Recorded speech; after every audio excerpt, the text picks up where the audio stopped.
Shalom, shalom, shalom, mes bien-aimés. Demeurez bénis dans le nom puissant de notre Seigneur et Sauveur, Jésus-Christ de Nazareth. Vraiment, que la grâce du salut soit avec vous tous. La grâce des fruits du Saint-Esprit, l'amour, la douceur, la joie, la paix, la bonté, la bienveillance, la tempérance, la patience, la maîtrise de soi, la foi et la fidélité, bien-aimés, soit vraiment votre partage, soit rempli vraiment dans vos cœurs, dans vos âmes pleinement. Bien-aimés, vraiment, sans toutefois oublier que la grâce de l'obéissance et de la soumission totale à la parole du Seigneur soit votre partage et soit sémé et croisse dans vos cœurs au nom puissant de Jésus-Christ.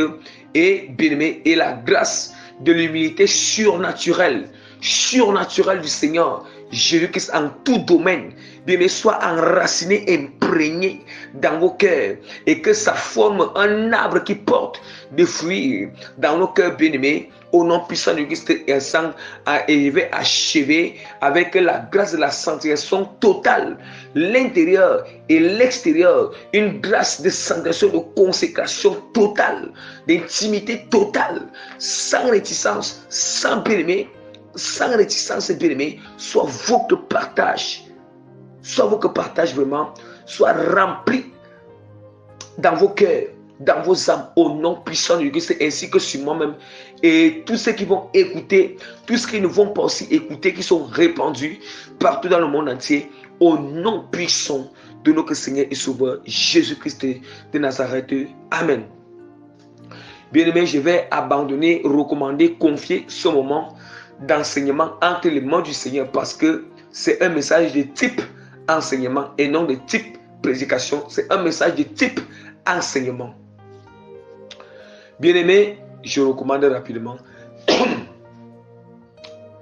Dieu d'Abraham, Dieu d'Isaac, Dieu de Jacob, Père éternel, éternel des armées tout-puissant, Seigneur, toi qui se détruis de toutes choses, toi, Seigneur, qui assiste ton son trône, Père, toi, celle qui exauce à toutes les prières,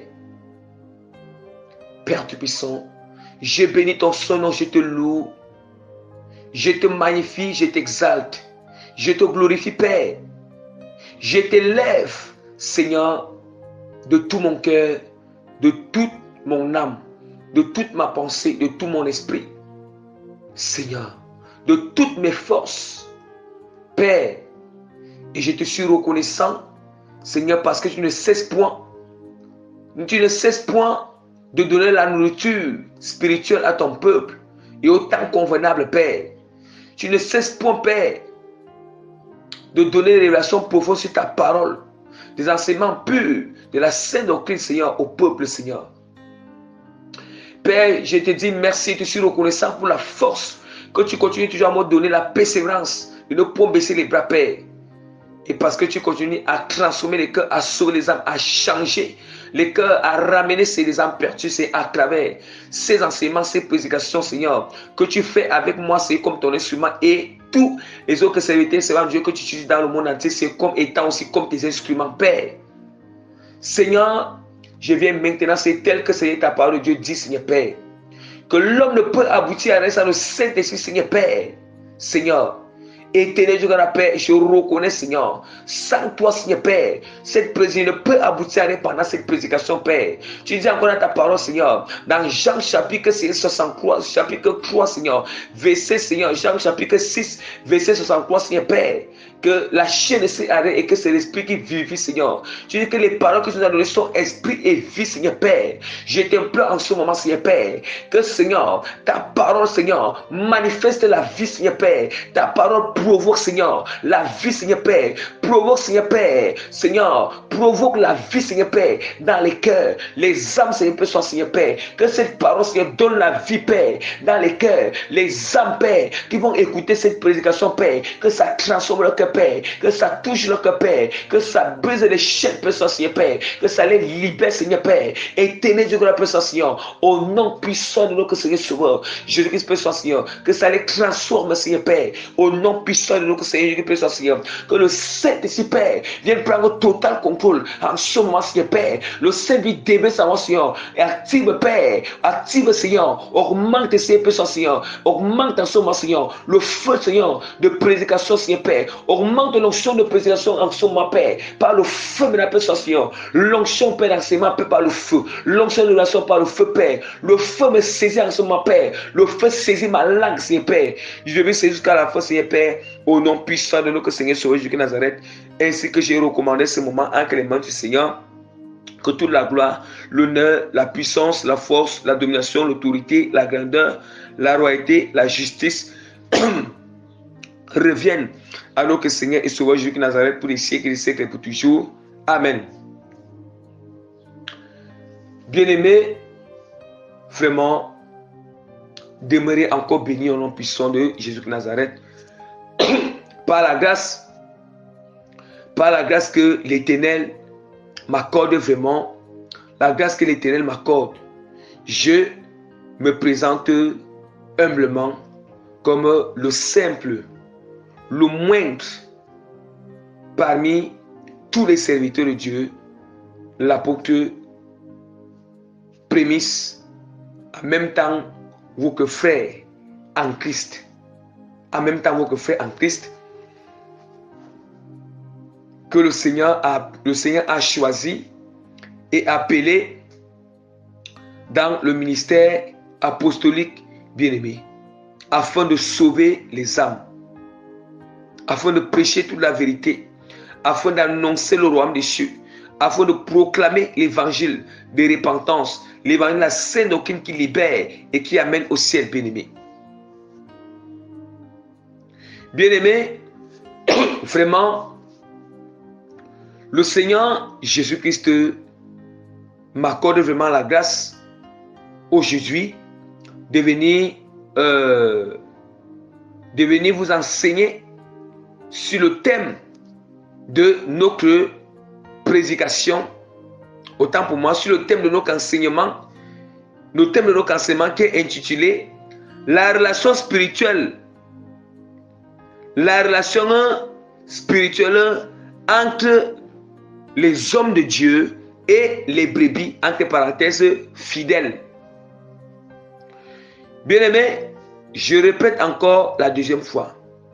Notre Seigneur Jésus-Christ de Nazareth, qui est toujours le Saint-Esprit, m'a accordé la grâce de venir vous enseigner sur le thème de notre enseignement qui est intitulé sur la relation spirituelle entre les hommes de Dieu et les brebis, entre parenthèses, fidèles. J'annonce la première et la dernière fois le thème de notre enseignement.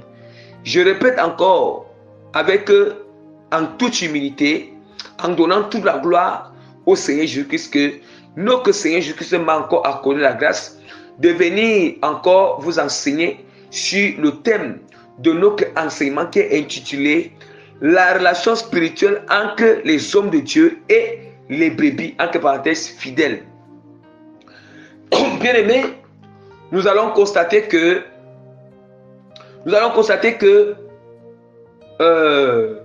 certains hommes de Dieu, parce qu'il y a des hommes de Dieu qui se précipitent, il y a même certains hommes qui ne connaissent même pas encore comment ils doivent s'entretenir avec les fidèles. Ils ne connaissent même pas encore comment se comporter avec les fidèles. Certains hommes de Dieu n'ont pas cette étymologie, n'ont pas bien cet enseignement, n'ont même pas bien ce genre d'enseignement. C'est la même chose, c'est vice-versa. Et ainsi aujourd'hui, certains fidèles, certaines brebis, ils n'ont pas reçu cette éducation spirituelle. Ils ne connaissent pas comment se comporter avec les serviteurs de Dieu bien-aimés. Ils ne connaissent pas comment se comporter avec les serviteurs de Dieu. Bien même, nous devons connaître que lorsque le Seigneur, nous devons connaître que quand Dieu établit une relation spirituelle entre les hommes de Dieu et les brebis, nous devons savoir quels sont les principes que le Seigneur met dans cette relation. Nous devons savoir quels sont les principes que le Seigneur met dans cette relation, bien-aimés. C'est très important. C'est très important afin que chacun doit connaître la ligne rouge qui ne doit pas franchir. La ligne rouge qui ne doit pas franchir. L'homme de Dieu doit connaître que la ligne rouge qui ne doit pas franchir à l'égard des brebis. Les brebis doivent connaître la ligne rouge que vous ne devez pas franchir à l'égard des hommes de Dieu. Et cette ligne rouge, ce sont les principes du Seigneur. Et il y a toute personne qui franchit cette ligne rouge, qui franchit les principes de Dieu en ce qui concerne ces relations entre les hommes de Dieu et les brebis, je vous assure, que bien, tu es en train d'agir contre la parole. Et si tu agis contre la parole, cela devient une porte ouverte dans ta vie. On doit faire très attention. Dieu ne veut pas que les hommes de Dieu idolâtrent les fidèles. Et le Seigneur ne veut pas que les hommes de Dieu, les fidèles idolâtrent les hommes de Dieu. Et voilà pourquoi les principes que Dieu établit. Et si nous restons sur ces principes, nous allons constater qu'il n'y aura pas d'idolâtrie. Nous restons sur ces principes, nous allons constater que l'homme de Dieu ne va pas mépriser les brebis. Et les brebis ne vont pas mépriser l'homme de Dieu. Parce qu'il y a les principes de base, les principes que Dieu a établis, les principes que Dieu a fixés, les principes que Dieu a mis là au milieu. Bien-aimé, si tu as franchi, toi une brebis, tu as franchi ces principes, je te l'assure, il y a les principes pour les brebis. Toi une brebis, tu as franchi les principes que Dieu établit là, bien-aimé, tu as ouvert une porte. Même si tu dis là que tu es en train de faire la volonté de Dieu, tu fais comme ça, tu as ouvert une porte parce que là, tu as agi contre les principes que Dieu t'a donnés à l'égard. Dieu t'a donné à respecter à l'égard de l'homme de Dieu. La même chose avec les hommes de Dieu. Lorsque les hommes de Dieu franchissent ces limites, les hommes de Dieu franchissent ces limites-là, à l'égard des brebis, en n'agissant pas, en ne respectant pas les principes que Dieu les a assignés à respecter à l'égard des brebis, les portes sont ouvertes. Même s'il continue à faire son œuvre, il est en train de faire l'œuvre de Dieu en vain. À moins qu'ils se répandent. À moins qu'ils se répandent, bien-aimés. Quand vous entendez que l'esprit orgueil s'installe sur les hommes de Dieu et sur les brebis, c'est à cause que ce soit les hommes de Dieu ou les brebis n'ont pas respecté ces principes. Quand vous attendez que les hommes de Dieu finissent par faire la fornication avec les brebis tombent dans la fornication avec eux parce qu'ils n'ont pas respecté ces principes. Vous voyez? Ils n'ont pas respecté ces principes. Quand vous entendez que certains hommes de Dieu deviennent cupides à l'égard des brebis, c'est parce que certaines personnes n'ont pas été respectées. Or, vous devez connaître ces principes. Lorsque vous allez connaître ces principes, ça veut dire que l'homme de Dieu connaît ces principes à respecter à votre égard. Et vous aussi, vous connaissez les principes à respecter à l'égard de l'homme de Dieu. Et lorsque vous allez respecter cela, vous allez voir, il y aura le respect. Il va vous respecter et les brebis aussi vont respecter l'homme de Dieu. Pour respecter l'homme de Dieu, celui qui franchit cette ligne rouge, celui qui franchit cette ligne rouge, celui qui ne pratique pas ces principes, qui ne respecte pas ces principes, bien-aimé, tu tombes sous le joug de l'ennemi. Bien-aimé, la porte est ouverte. Et quand la porte est ouverte, parce que on va combattre toutes ces choses avec la parole de Dieu. Avec la parole de Dieu, bien-aimé. Et voilà pourquoi aujourd'hui, nous allons d'abord uniquement enseigner. Nous allons uniquement enseigner en ce qui concerne les hommes de Dieu. Voilà. Nous allons d'abord enseigner en ce qui concerne les hommes de Dieu, bien-aimés. Et je vais essayer d'énoncer, prochainement nous allons enseigner en ce qui concerne les brebis. On va juste enseigner en ce qui concerne les hommes de Dieu, tout ce qui concerne les hommes de Dieu. Comment ils doivent se comporter à l'égard des brebis. Ce n'est que ça que nous allons enseigner sur les hommes de Dieu. Parce que, bien aimé, je ne dois pas d'abord commencer avec, je commence d'abord avec nous-mêmes d'abord les hommes de Dieu. Ce n'est pas d'abord les brebis. Prochainement, le prochain enseignement, bien aimé, ça sera sur les brebis maintenant. Mais je commence avec les hommes de Dieu d'abord. Comme moi, je suis un homme de Dieu, je commence d'abord avec nous-mêmes d'abord. Voilà. Bien-aimé, il n'y a rien que je vais vous cacher, que vous devez connaître que les hommes de Dieu doivent respecter à votre égard. Rien ne sera, je ne vais rien vous cacher. Et voilà, donc cette partie-là et nos enseignements, donc ça sera basé sur définir cette relation entre les hommes de Dieu et c'est la relation entre les hommes de Dieu et les fidèles. On va d'abord définir cette relation. Vous voyez? Nous allons d'abord définir cette relation. Et maintenant, bien aimé, ça sera en petit 1 définition de cette relation spirituelle. Et en petit 2, ça sera vraiment, nous allons parler des qualités. Les qualités d'un homme de Dieu. Les qualités d'un homme de Dieu. Et en petit 3, nous allons parler des obligations d'un homme de Dieu à exercer envers les brebis. Les obligations d'un homme de Dieu à exercer envers les brebis. Je répète encore que vraiment, aujourd'hui, bien aimé, aujourd'hui, nous allons parler la définition, nous allons définir la relation spirituelle entre les hommes de Dieu et les brebis. Et maintenant, le petit 2, nous allons parler des qualités des hommes de Dieu. Et le petit 3, nous allons parler des obligations d'un homme de Dieu à exercer envers les brebis. C'est ça. Les obligations qu'un homme doit respecter, exercer, respecter à l'égard des brebis, exercer envers les brebis. Alléluia. Bien-aimé, donc ça c'était juste une phase d'introduction. Et là maintenant, je vais continuer avec, nous continuons avec notre enseignement. Bien-aimé, continuons bien-aimé avec le développement de notre enseignement. Commençons avec notre petit 1 qui est la définition de notre thème, la relation spirituelle entre les hommes de Dieu et les brebis. Bien-aimé, la relation c'est une relation. Cette relation spirituelle c'est juste une connexion. C'est une connexion bien-aimé. C'est une connexion spirituelle. C'est un lien spirituel. C'est une connexion, un lien spirituel que le Seigneur, établit.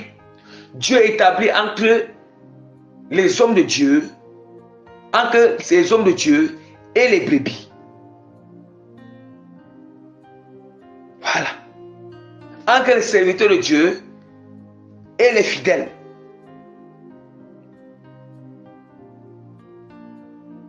Et les fidèles. Dans le but de faire la volonté parfaite du Seigneur. Dans le but de faire la volonté parfaite de Dieu. Dans le but d'exécuter la volonté de Dieu. Dans le but d'accomplir la volonté de Dieu.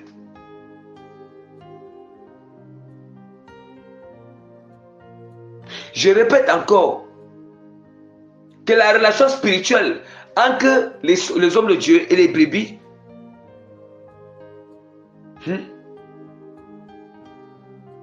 c'est juste une connexion spirituelle. C'est une connexion spirituelle, un lien spirituel que le Seigneur établit. Dieu établit entre un serviteur de Dieu, et avec un brebis. Voilà. Un serviteur de Dieu avec un brebis. Une brebis bien-aimée. Vous voyez, un brebis ou une brebis bien-aimée. Là, c'est en ce qui concerne, il y a que que l'homme de Dieu est en train de suivre personnellement chaque brebis. Et maintenant aussi, c'est aussi une connexion ou un lien spirituel que Dieu s'est établi entre les brebis. Là, on appelle ça la collectivité. Là, on appelle ça la collectivité. C'est dans le but de faire la volonté du Seigneur. Dans le but d'hériter le royaume des cieux ensemble. Dans le but d'agir selon les principes du Seigneur. J'espère que nous comprenons très bien. J'espère que nous comprenons très bien, bien-aimés.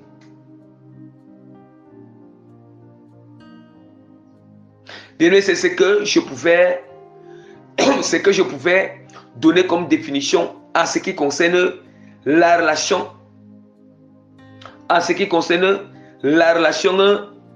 spirituelle entre les brebis et les hommes de Dieu. Entre les hommes de Dieu et les brebis. Bien aimé, maintenant nous allons passer sur notre petit 1. Le petit 1, nous allons parler les qualités. Les qualités, bien aimés, d'un homme de Dieu. Écoutons très bien, j'invite les brebis. Les brebis, je voudrais que vous devez garder ces qualités des hommes de Dieu dans votre mémoire. C'est par là où vous allez examiner les vrais hommes de Dieu. Et même les obligations que je vais parler sur le petit croix là, gardez-les dans votre esprit, gardez-les dans vos mémoires. C'est avec ces éléments que vous allez examiner souvent les hommes de Dieu. Vous allez examiner les hommes de Dieu. C'est avec ces éléments que vous allez voir là où l'homme de Dieu, il a affranchi une limite. Ce que Dieu ne veut pas qu'il fasse de toi. Ce que Dieu ne veut pas qu'il te dise. Ce que Dieu ne veut pas. Oui, parce que si vous ne connaissez pas ces choses, les hommes de Dieu vont toujours vous tromper. Si vous ne connaissez pas ces choses, les serviteurs de Dieu vont toujours vous tromper. Ils vont vous embourber. Ils vont vous embourber, bien aimés. Ils vont vous embourber de prétexte que parce qu'ils ont l'onction. Parce qu'ils ont l'onction. Bien aimé, moi je ne fais pas semblant. Je suis un homme de Dieu, mais je dois prêcher la vérité. Je dois prêcher maintenant. Moi, si je ne prêche pas toute la vérité, bien aimé, et je ne mets pas cette vérité en pratique. C'est un peu comme la législation du travail. Vous voyez, le droit de la législation du travail, le droit du travail. Nous allons voir qu'on vous enseigne, bien aimé, les obligations du patron à exercer à votre égard. On vous enseigne les qualités qu'un patron doit avoir. Ça veut dire que ces choses-là, vos droits aussi. Ça veut dire que si le patron va agir contre ça, vous connaissez la passé. Mais si vous ne connaissez pas tous ces droits, ces principes, le patron peut vous tromper. Le patron, l'employeur, il peut vous tromper. Il peut faire comme ça parce que vous ne connaissez pas. Mais lorsque vous connaissez, vous êtes dans vos droits. Lorsque vous connaissez, vous êtes dans vos droits, bien-aimés. C'est la même chose aussi avec les hommes de Dieu. Donc vous devez connaître. Vous devez connaître les qualités que les hommes de Dieu doivent avoir. Bien, je vous invite, s'il est possible, je vous invite bien à noter ces choses. En toute humilité, vraiment, allez noter si vous avez les blocs-notes, de noter toutes ces qualités. De noter même l'enseignement que je vais faire aujourd'hui. Parce que vous pouvez oublier certains éléments. Ou bien si vous ne notez pas, d'écouter, de réécouter encore. Mais quand vous notez, c'est bien aimé. Je sais, en fait, le Seigneur me pousse vraiment à vous exhorter, à noter. Parce que c'est par là où vous allez souvent de temps en temps. Ça va vous permettre, quand c'est écrit dans le cahier, si tu oublies ces éléments, ça te permet d'examiner ces choses de temps en temps, bien aimé. Et vous ne serez pas trompé. De peur que non. De peur que vous allez dire que non. Si on n'agit pas, peut-être. Comment dire qu'on doit respecter, on doit faire? Non.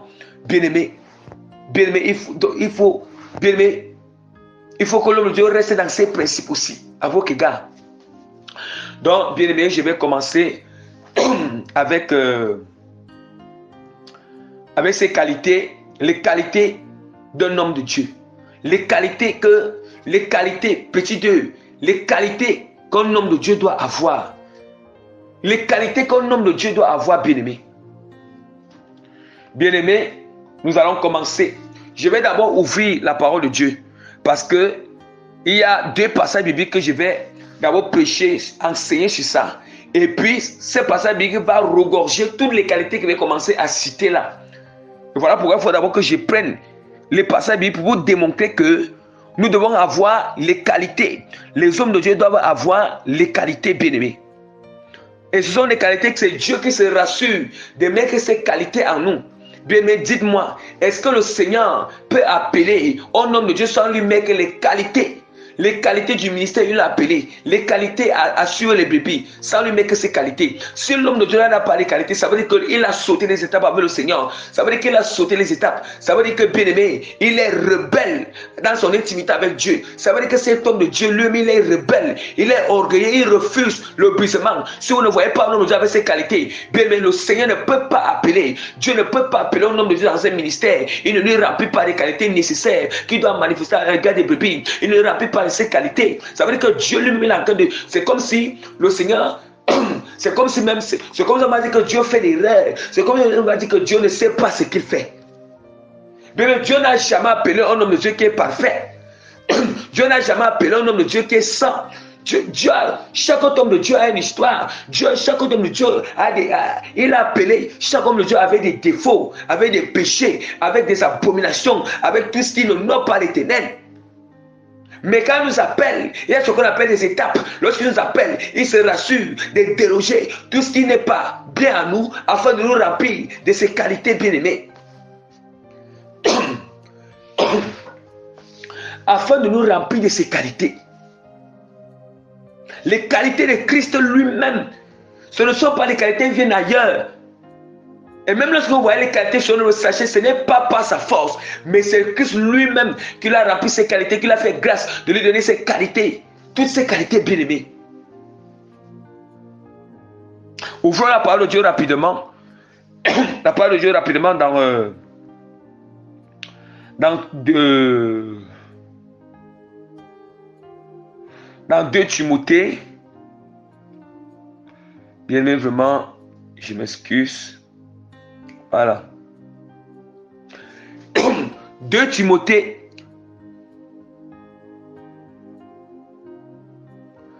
Bien-aimé, vraiment. Vous voyez, nous allons ouvrir. Nous allons ouvrir. On va d'abord ouvrir. Nous ouvrons d'abord la parole de Dieu dans 1 Corinthiens chapitre 11. 1 Corinthiens chapitre 11, verset 1 à 2. Je lis au nom puissant de Jésus-Christ. Soyez mes imitateurs, comme je le suis moi-même de Christ. Je vous loue de ce que vous souvenez de moi à tous égards et de ce que vous retenez mes instructions telles que je vous ai données.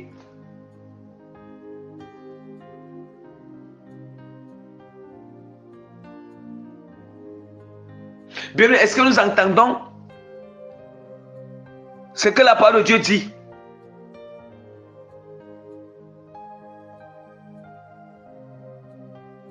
La parole du Seigneur nous dit encore dans 2 Timothée, chapitre 2, verset 24. Or, il ne faut pas qu'un serviteur du Seigneur ait des querelles. Il doit au contraire avoir de la condescendance pour tous, être propre, enseigné, doué de patience. Bien-aimé, est-ce que nous entendons? L'apôtre veut dire que soyez mes imitateurs comme je le suis pour Christ. Ça veut dire que les qualités qui étaient en Christ, ces qualités étaient sur l'apôtre Paul. Et pour que l'apôtre Paul soit revêtu de toutes ces qualités, il a fallu accepter le brisement.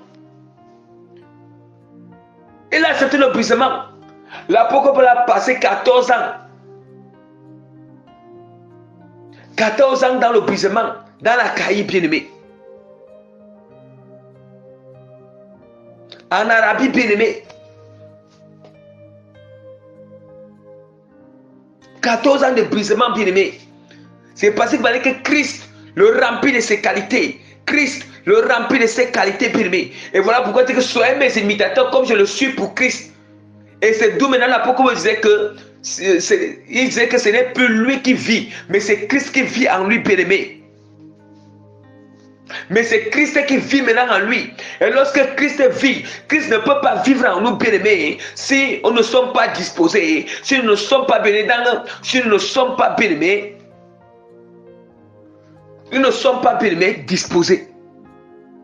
Si on ne cède pas, si on n'accepte pas le brisement, Christ, Jésus qui ne peut pas habiter en nous. La parole de Dieu est très claire. Les apôtres ont été l'exemple. Ils ont été un exemple. Ils ont été l'original. Ils ont été l'original, l'exemple. Un bon exemple. Ils étaient remplis des qualités de Christ. Christ était rempli pleinement en eux. Le Seigneur était rempli pleinement en eux. Qu'est-ce qui fait que le Seigneur n'habite pas en nous pleinement? Qu'est-ce qui fait qu'on a certains n'ont pas la plénitude du Saint-Esprit? Or, c'est dans la plénitude du Saint-Esprit qu'un homme de Dieu peut avoir ses qualités. Si les hommes de Dieu n'ont pas certaines qualités, c'est parce qu'il y a encore certaines choses qui dérangent. Il y a la réticence.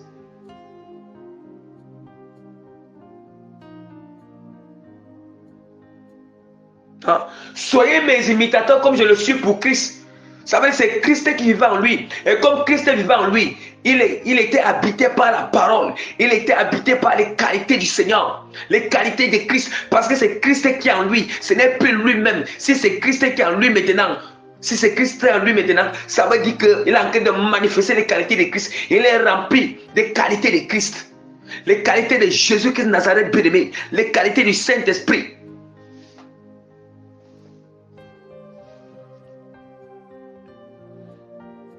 Les qualités du Saint-Esprit bien-aimé. Hein? Il dit que, oh, non. Hein? Vous voyez? Je vous loue de ce que vous vous souvenez de moi. Et tous égards de ce que vous retenez mes instructions telles que je vous les ai données. Or, ce ne sont pas les instructions de l'apôtre Paul. Ce sont les instructions de Christ. Du fait que Christ habite en lui. Christ habite en lui. Christ passe par lui pour donner les instructions, afin qu'il respecte ces instructions. Ils ne peuvent être pour qu'ils soient des vrais disciples. Ils soient des vrais disciples. Bien-aimés, vous voyez bien que l'apôtre Paul était l'exemple. Il était l'image de Christ.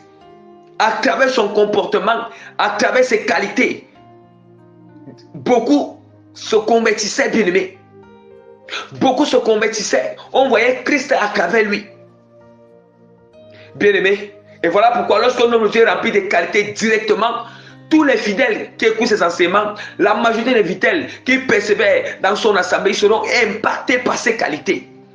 Ils seront impactés directement par ses qualités. Si les mauvaises compagnies corrompent les bonnes mœurs, vous pensez que les bonnes compagnies ne peuvent pas aussi, les bonnes compagnies aussi peuvent aussi influencer. Puisque là tu te recouvres. Or, nous savons que c'est l'homme de Dieu, les hommes de Dieu que Dieu a mis dans ce ministère, dans cette assemblée. Il y a un pouvoir sur eux, un pouvoir qui va influencer les brebis. Or, si ce sont des qualités qui sont en eux, ce sont ces qualités, ça va influencer sur les brebis. Ça va impacter les brebis positivement. Si un homme de Dieu est orgueilleux directement, certaines brebis seront orgueilleux. Si un homme de Dieu est dans la fornication, les brebis qui sont dans cette assemblée seront dans la fornication.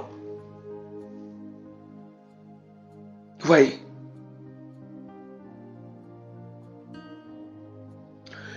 Bien-aimé, je vais rapidement citer ces qualités. Bien-aimé, voici les qualités que je vais citer.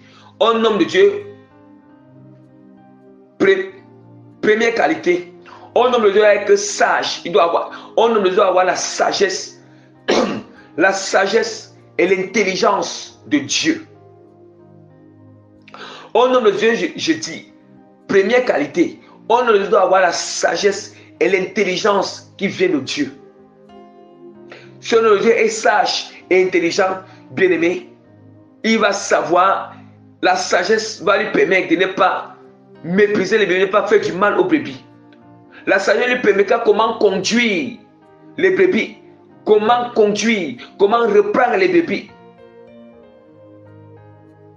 L'intelligence lui permettra de les expliquer bien les choses. L'intelligence qui permet de les expliquer bien les choses. De les enseigner bien la parole. De les interpréter les rêves. L'intelligence de la sagesse lui permet, cette intelligence de la sagesse qui vient de Dieu va le conduire à ne pas faire tomber les brebis dans les erreurs.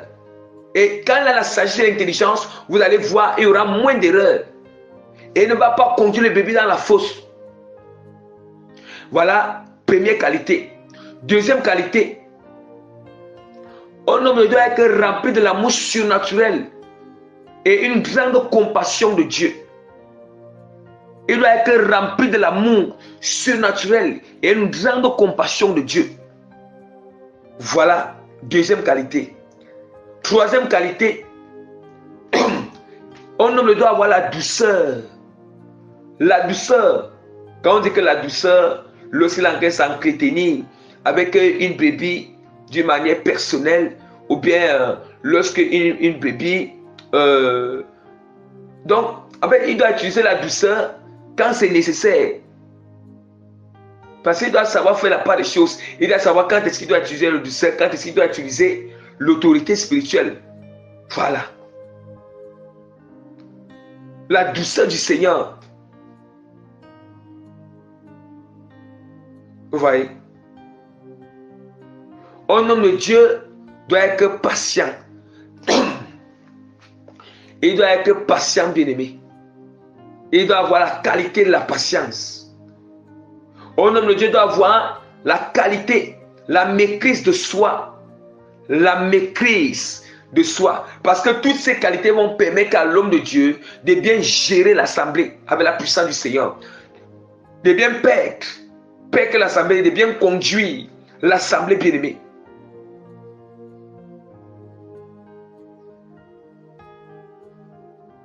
Il doit avoir la maîtrise de soi qui est la tempérance.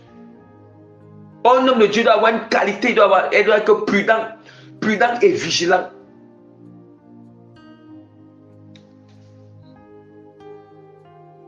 C'est la sixième qualité. Il doit être prudent ou vigilant. Septième qualité, bien-aimé. Septième qualité, il doit discerner. Il doit avoir le discernement. Un discernement très tranchant et affiné. Un discernement très tranchant et affiné. Vous voyez? Un discernement qui est tranchant et affiné, un homme doit avoir ça.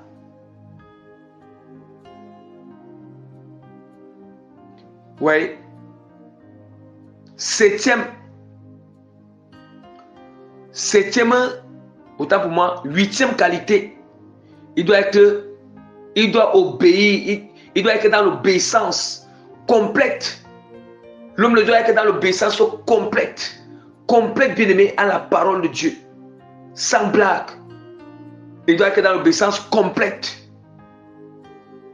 Bien aimé, toutes ces qualités qui existent ici, c'est ça qui permet que lorsque les brebis, à part ce qu'ils prêchent, quand les brebis voient ces qualités sur cet homme de Dieu, ils vont s'inspirer de ces qualités.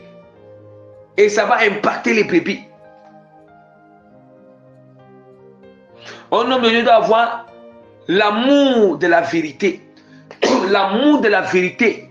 L'amour de la vérité, la parole de Dieu. Parce que nous allons voir les hommes qui n'ont pas cette qualité, l'amour de la vérité. Et voilà pourquoi d'autres voilà pourquoi d'autres bien-aimés, ils sont limités dans la sainte doctrine. Donc la sainte doctrine, leur sainte doctrine est limitée. Or, quand on a l'amour de la vérité, le Seigneur va nous conduire dans toute la vérité. On ne va pas résister.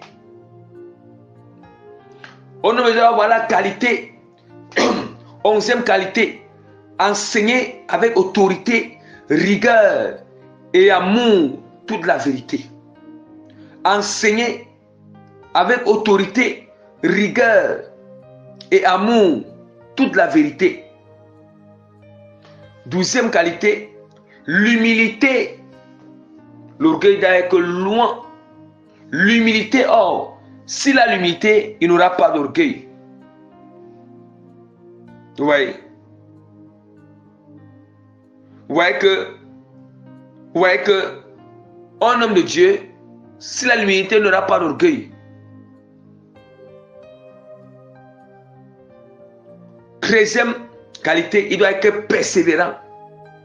Si un homme de Dieu n'est pas persévérant, bien aimé, il va toujours se décourager, va se décourager sur certaines situations qui se présentent devant lui, que ce soit à l'égard des brebis, que ce soit personnellement dans son intimité avec Dieu. Il doit être déterminé, bien aimé. On doit avoir une qualité de détermination. C'est la 14e qualité. 15e qualité, il doit être courageux et audacieux. Courageux et audacieux, parce que si on ne n'est pas courageux et audacieux, il aura la peur en lui. Et Dieu, la peur ne vient pas de Dieu. Il aura toujours la peur en lui. Et quand on a la peur, l'ennemi risque vraiment, bien aimé, vraiment, vous voyez, il doit être courageux, audacieux. 15e qualité, un homme doit être fort et résistant. La force spirituelle, là, que fort spirituellement et résistant, bien aimé. Fort spirituellement et résistant. Et quand il résiste, il ne va pas vite tomber dans le péché. 16e qualité, il doit être inébranlable. Quelles qu'en soient les épreuves, quelle qu'en soit la souffrance, quelles qu'en soient les difficultés, quelles qu'en soient, il doit être inébranlable, bien aimé.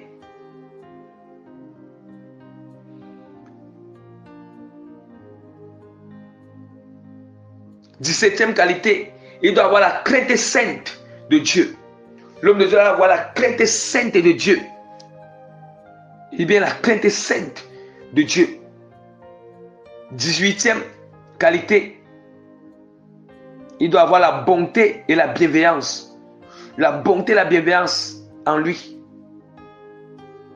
19e qualité, il doit toujours donner la gloire au Seigneur. Il doit toujours donner la gloire à Dieu. La gloire au Seigneur, il doit toujours donner la gloire au Seigneur. 20e qualité, il ne doit jamais permettre aux brebis de l'idolâtrer. Il doit toujours enseigner aux brebis de ne pas l'idolâtrer.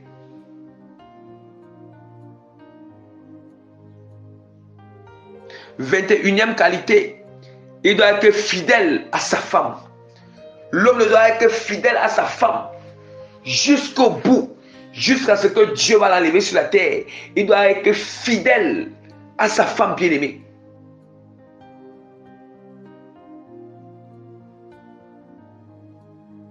Il doit être fidèle à sa femme.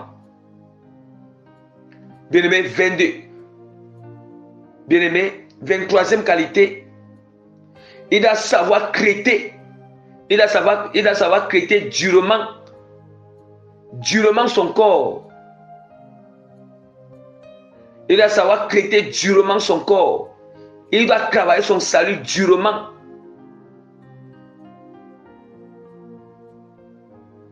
Il doit savoir traiter durement son corps. Il doit travailler son salut durement. Voilà la 23e qualité. 24e qualité. Il doit toujours avoir la joie et la paix en lui. Parce que quand il a la joie et la paix en lui, directement il va toujours communiquer, impacter les autres, les brebis, avec non seulement les autres serviteurs de Dieu, et les brebis aussi, avec la joie et la paix.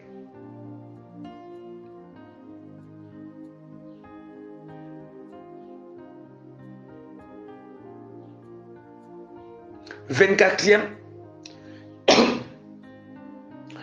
25e qualité, il doit avoir le zèle, un zèle pur, ce n'est pas un zèle amer, un zèle pur, dévoué à l'œuvre de Dieu. Et bien que 25e élément, il doit avoir un zèle pur. 25e qualité, un zèle pur, dévoué à l'œuvre de Dieu. 26e qualité, il doit avoir une vie de sanctification totale. Une vie de sanctification totale. 27e qualité, la foi. Il doit avoir une foi inébranlable. Une foi inébranlable. 28e qualité, il doit être fidèle. Fidèle et loyal. Fidèle et loyal en toutes choses, que ce soit à l'égard de Dieu, à l'égard des brebis.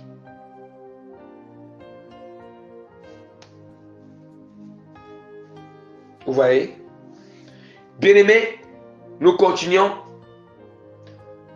29e qualité, l'intégrité et la droiture. L'intégrité et la droiture. 29e qualité, c'est ça la 29e qualité.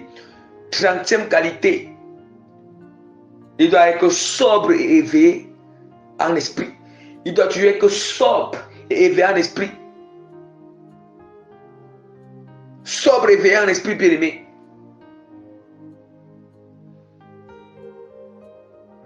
31e qualité, se réveiller à la veille pour prier. Il doit toujours se réveiller à la veille pour prier. Voilà les qualités des hommes de Dieu. Se réveiller à la veille et pour prier à la veille et pour prier. À la veille pour prier. 32e qualité, toujours consulter Dieu. Il doit toujours consulter Dieu. C'est très important. Très important. 33e qualité, il ne doit pas être cléricaliste. Il ne doit pas être cléricaliste. Cléricaliste, c'est quoi? C'est lorsque il veut tout faire seul. Tu vois? C'est lorsqu'il veut tout faire seul. Il veut tout s'approprier seul. Il veut toutes les charges. Il veut occuper toutes les charges seul. Il veut exercer toutes les charges seul. Il ne peut pas. Il ne doit pas être cléricaliste. Il doit apprendre à départager, à répartir les charges de l'église, à départager les charges, à confier aux autres serviteurs et servants qui sont près de lui les charges, à confier à certaines brebis qui sont matures des charges dans l'église, dans la mission.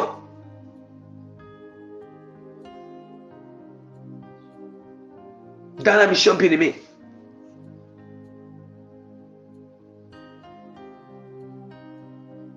« 35e qualité. Un cœur circoncis. Il doit avoir un cœur circoncis contre la cupidité. Il doit avoir un cœur circoncis contre l'amour de l'argent bien-aimé.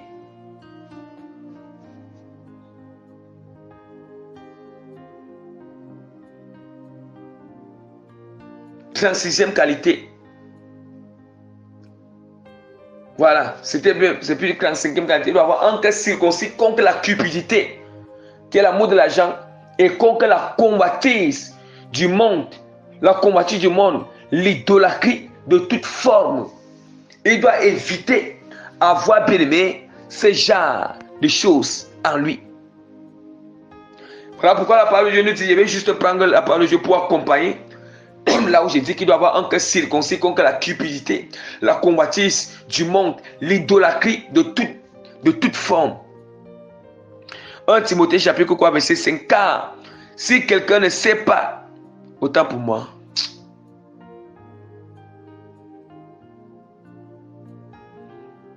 Voilà.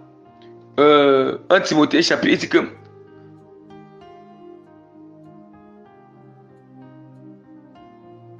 bien-aimé, ok, ici, voici la dernière qualité où je dois plutôt lire ce passage. Il doit prendre soin de sa famille. Il doit prendre soin de sa propre famille. Et il doit prendre soin de la famille. Soin de sa famille. Quand on dit que soin de sa famille, ça commence d'abord par sa femme, ses enfants. Voilà.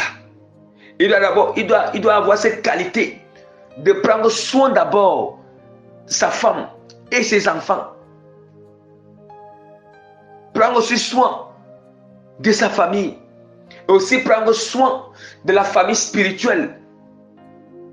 Mais c'est d'abord, quand on dit que prendre soin de sa famille, sa femme et ses enfants, il faut d'abord que l'évangile qui prêche, il a commencé à prêcher ça à l'intérieur.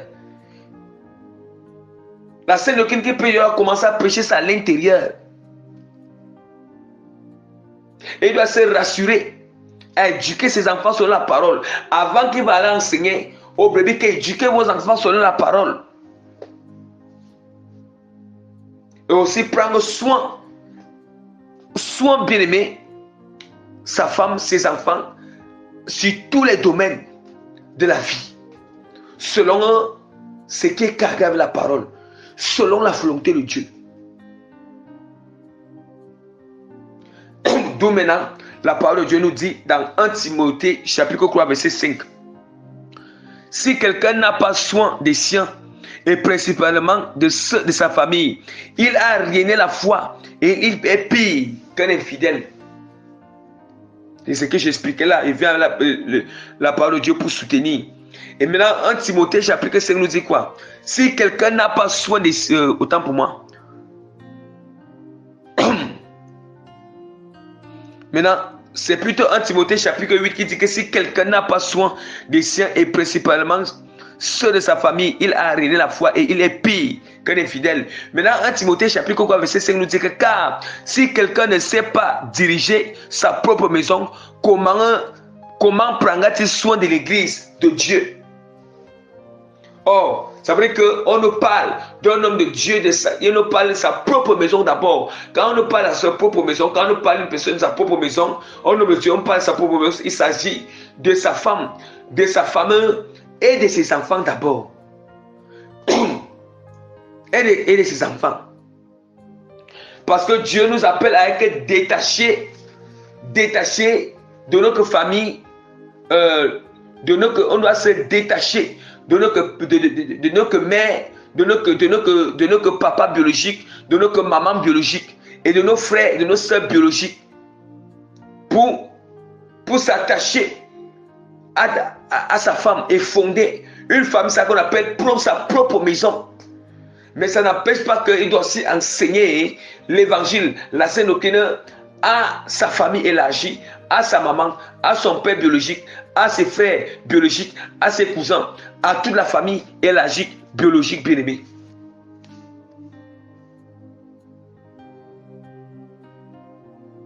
Bien-aimé, voilà les qualités. Voilà les qualités d'un homme de Dieu. Voici les qualités d'un homme de Dieu, bien-aimé. Vous-même vous entendez. Si quelqu'un n'a pas besoin, vous entendez? Car si quelqu'un ne sait pas diriger sa propre maison, comment prendra-t-il soin de l'église de Dieu? Bien, mais ça signifie quoi? Si un homme de Dieu déjà n'arrive pas encore à se maîtriser à l'égard de sa femme, ce n'est pas avec les bébés qui va se maîtriser. Si un homme de Dieu n'arrive pas à être patient avec ses enfants et patient avec sa femme, ce n'est pas avec les bébés. Si un homme de Dieu n'arrive pas à bien aimer, n'arrive pas à discerner lorsqu'un esprit impur, bien aimé, influence ses enfants ou sa femme, il ne va pas arriver à discerner bien aimé avec les bébés. S'il n'arrive pas à être humble avec sa femme et ses enfants, ce n'est pas avec les bébés qui sera humble, bien aimé. Si un homme de Dieu, bien aimé, n'arrive pas à être courageux, audacieux pour prendre en main des choses qui se passent dans sa maison, ce n'est pas dans l'église. Si un homme de Dieu, bien aimé, n'a pas l'amour, la compassion avec sa femme, ce n'est pas avec les brebis, bien aimé. S'il n'arrive pas à faire des choses avec sa intelligence dans sa propre maison, ce n'est pas dans l'église qu'il sera bien aimé. S'il n'arrive pas à exercer toutes ses qualités bien-aimées avec sa femme et ses enfants, ce n'est pas dans l'église qu'il va exercer ses qualités à chiffre bien-aimé. Et voilà pourquoi vous allez voir. Voilà pourquoi vous allez les voir. Quand ils sont en train de réfléchir ces choses-là, c'est la même manière qu'ils font bien-aimé dans leur couple. Ils font bien-aimé dans leur propre maison. Ça montre qu'il y a l'échec. Ça montre qu'eux-mêmes n'arrivent même pas à faire ces choses dans leur maison bien-aimée. Alléluia. Bien aimé, nous continuons avec l'enseignement. Nous continuons maintenant avec le petit 2, le petit quoi, autant pour moi le petit quoi. Les obligations d'un homme de Dieu à exercer envers les brebis.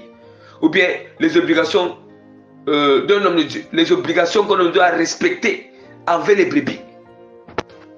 Bien aimé, vraiment, nous allons parler maintenant des obligations qu'un homme de Dieu doit respecter envers le petit quoi.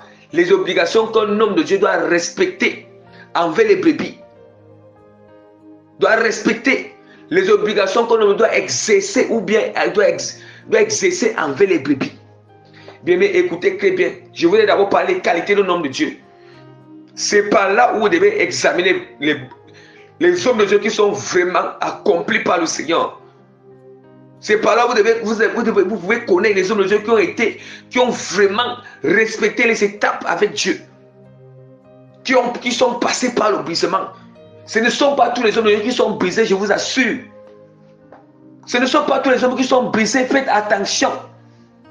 Faites attention. Ne regardez pas d'abord les miracles qu'ils font. Ne regardez pas d'abord l'onction, non. Regardez d'abord ces qualités que je viens de vous citer là tout à l'heure.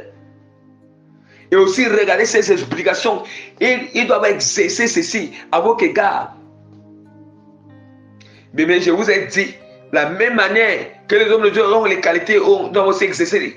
Ils doivent respecter les obligations que Dieu, les obligations à vos égards. Vous aussi, à vos autour, les brebis, ça va aussi venir avec autour. C'est ça. Parce que vous êtes très prompt aussi à dire quand les hommes de Dieu, vous aussi là, si vous ne respectez pas les obligations telles que la parole de Dieu dit que les brebis sont comportés à l'égard de Dieu, vous aussi Dieu va vous demander des comptes. Vous pensez que ce n'est qu'au sommet de Dieu seul que Dieu va les demander des comptes?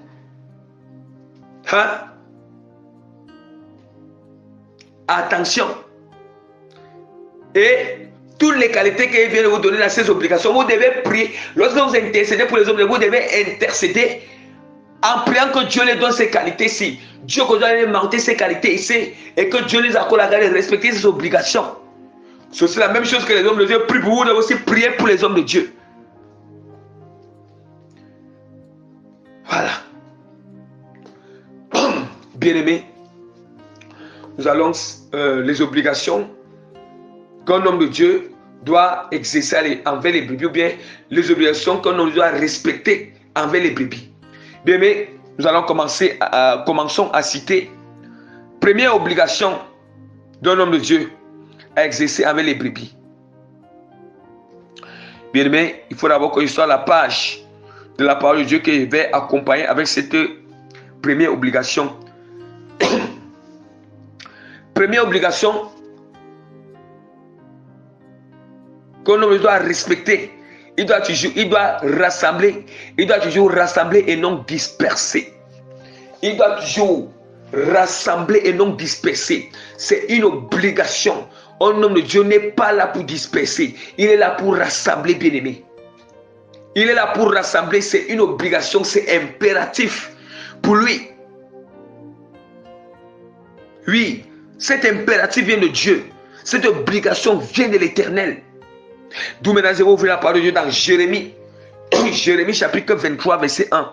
Malheur aux pasteurs qui détruisent et dispersent le troupeau de mon pâturage, dit l'Éternel. Bien aimé, l'homme de Dieu doit se rassurer, rassembler, non disperser. S'il a cherché à rassembler exactement, c'est là même, il doit être dans ce principe.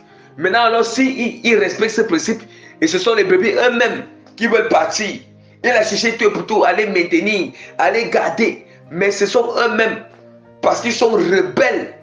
C'est là où Dieu ne va rien demander. Il ne va pas demander de compte à l'homme de Dieu. Il va va demander le compte. Le brebis même est responsable. Il est responsable bien aimé de ce qui va l'arriver. Il est responsable de lui-même. Un bébé qui sort, qui décide de quitter, de sortir, se retirer. Et que ce n'est pas l'homme de Dieu qui a causé cela. L'homme de Dieu se comporte bien. Mais le bébé là est responsable de lui-même, bien-aimé. C'est vrai que l'homme de Dieu va continuer à intercéder pour lui.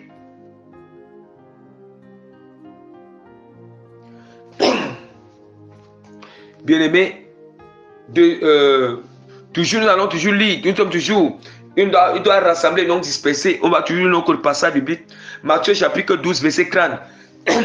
Celui qui n'est pas avec moi est contre moi, et celui qui n'assemble pas avec moi disperse.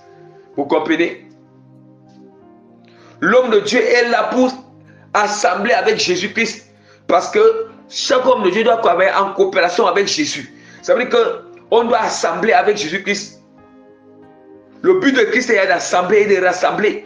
On doit dire que nous sommes là pour rassembler avec Christ.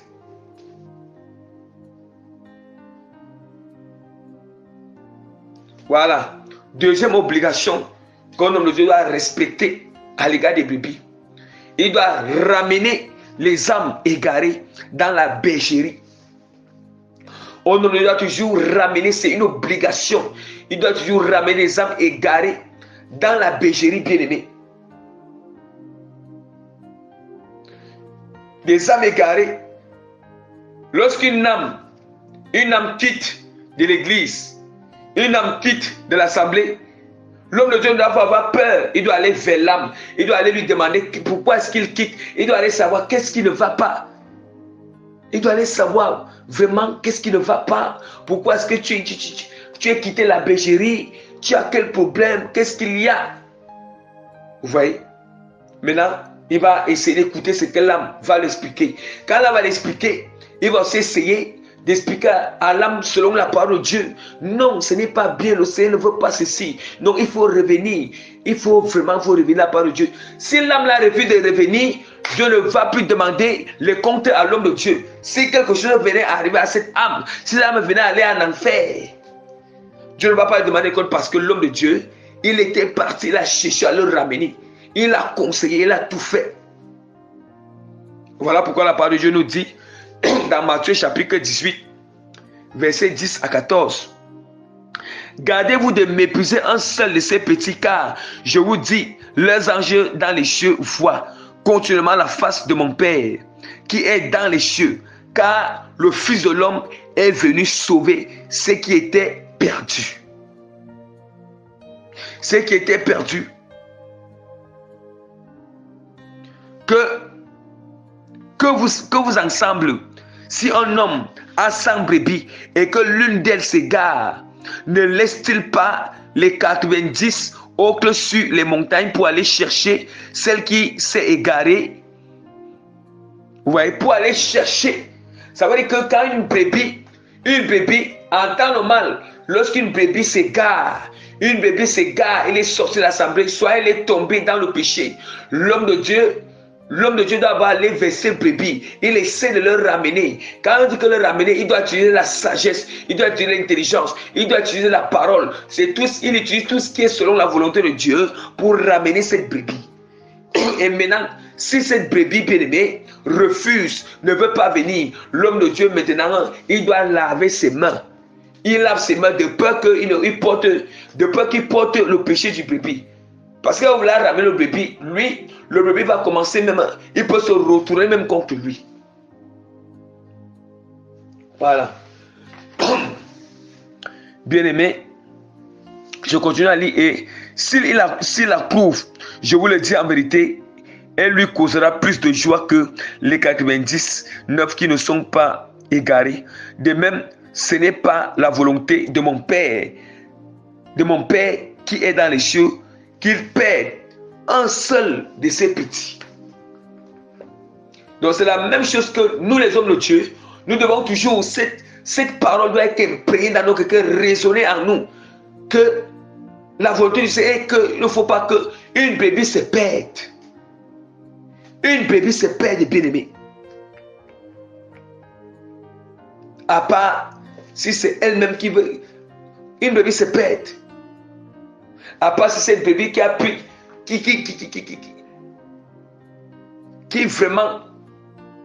a décidé vraiment que non, lui ne veut même plus. Tu as essayé, tu as tout utilisé ce que Dieu dit, il ne veut même pas carrément. Tu laisses. Le reste, il y aura à le faire, c'est prier seulement pour lui. Vous voyez?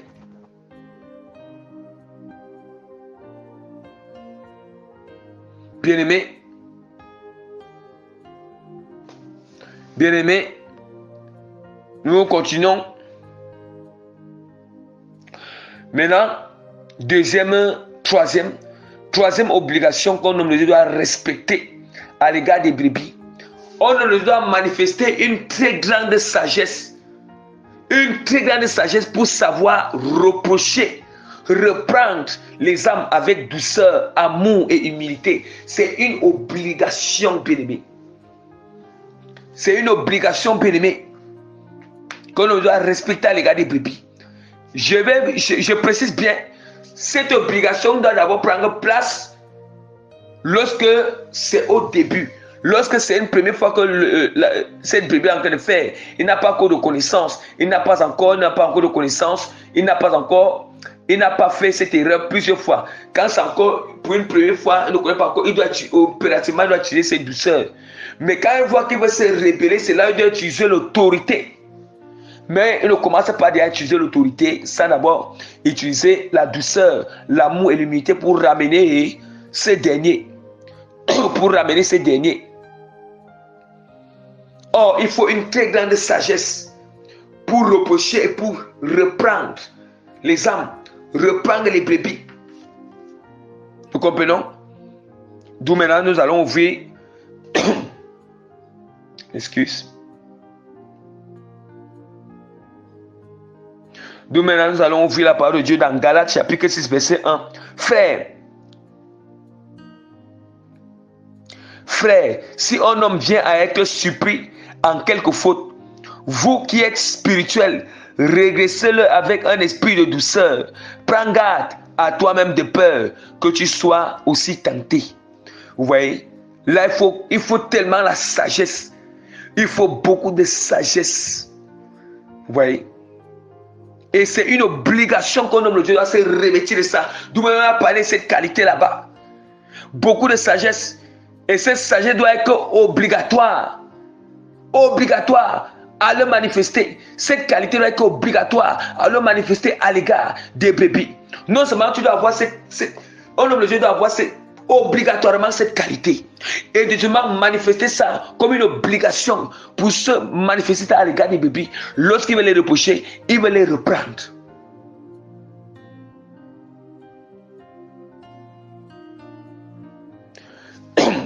En Timothée chapitre 5, verset 1 à 2.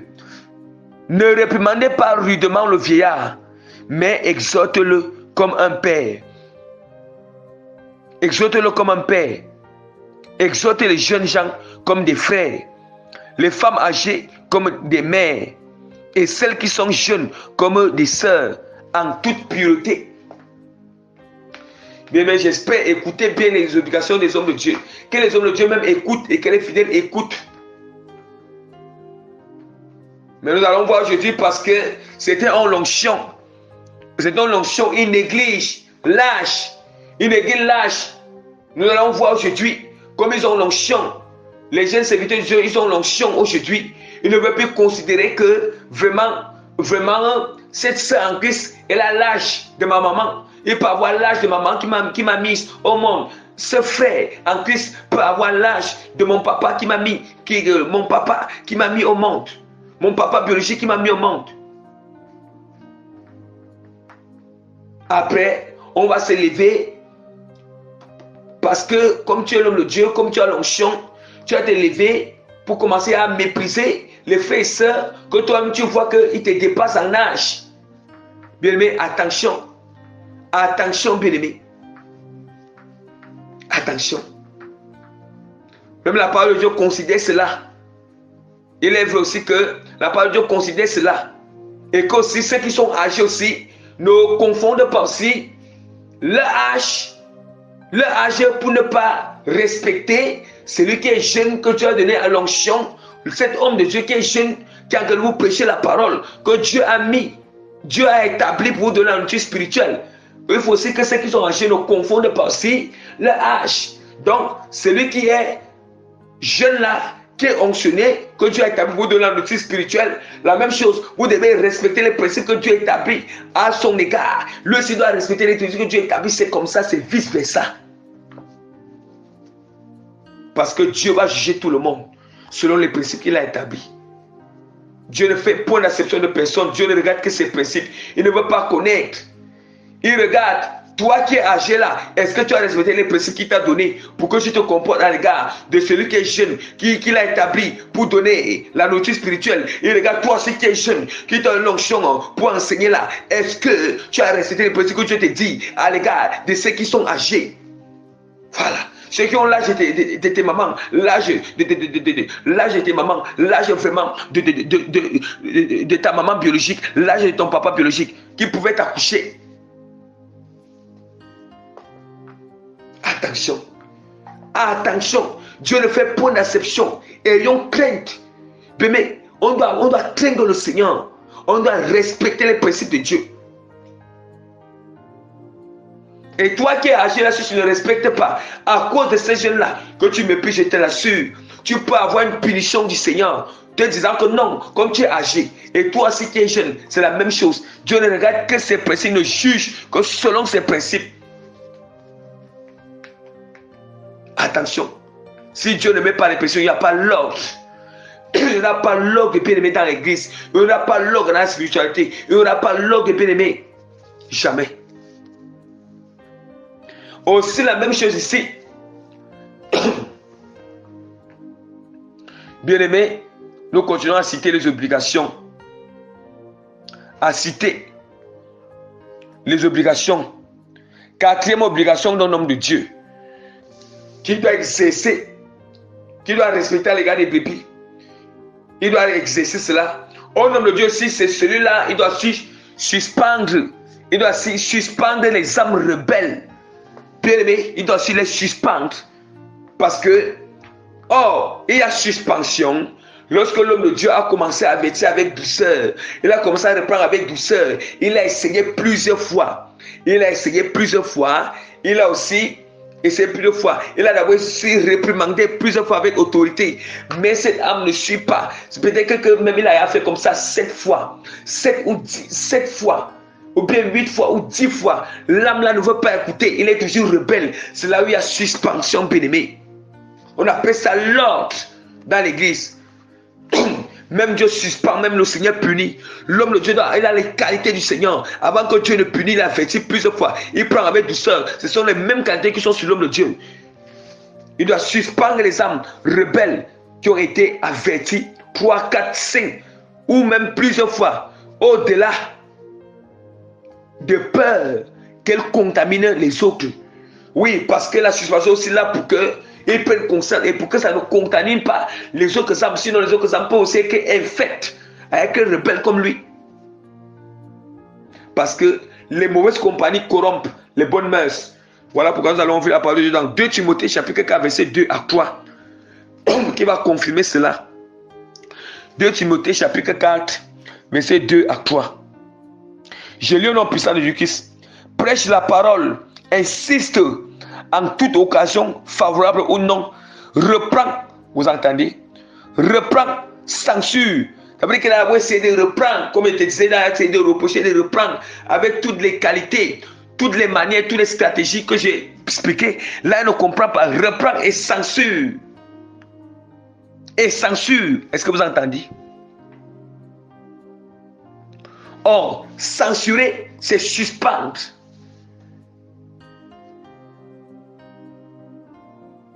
Nous allons voir certaines brebis. Lorsque les hommes de Dieu veulent les suspendre, les hommes de Dieu veulent les suspendre, veulent donner une petite punition selon que Dieu demande de les suspendre. Dieu demande de punir. Les rebelles, ils sortent de l'assemblée, ils quittent de l'assemblée.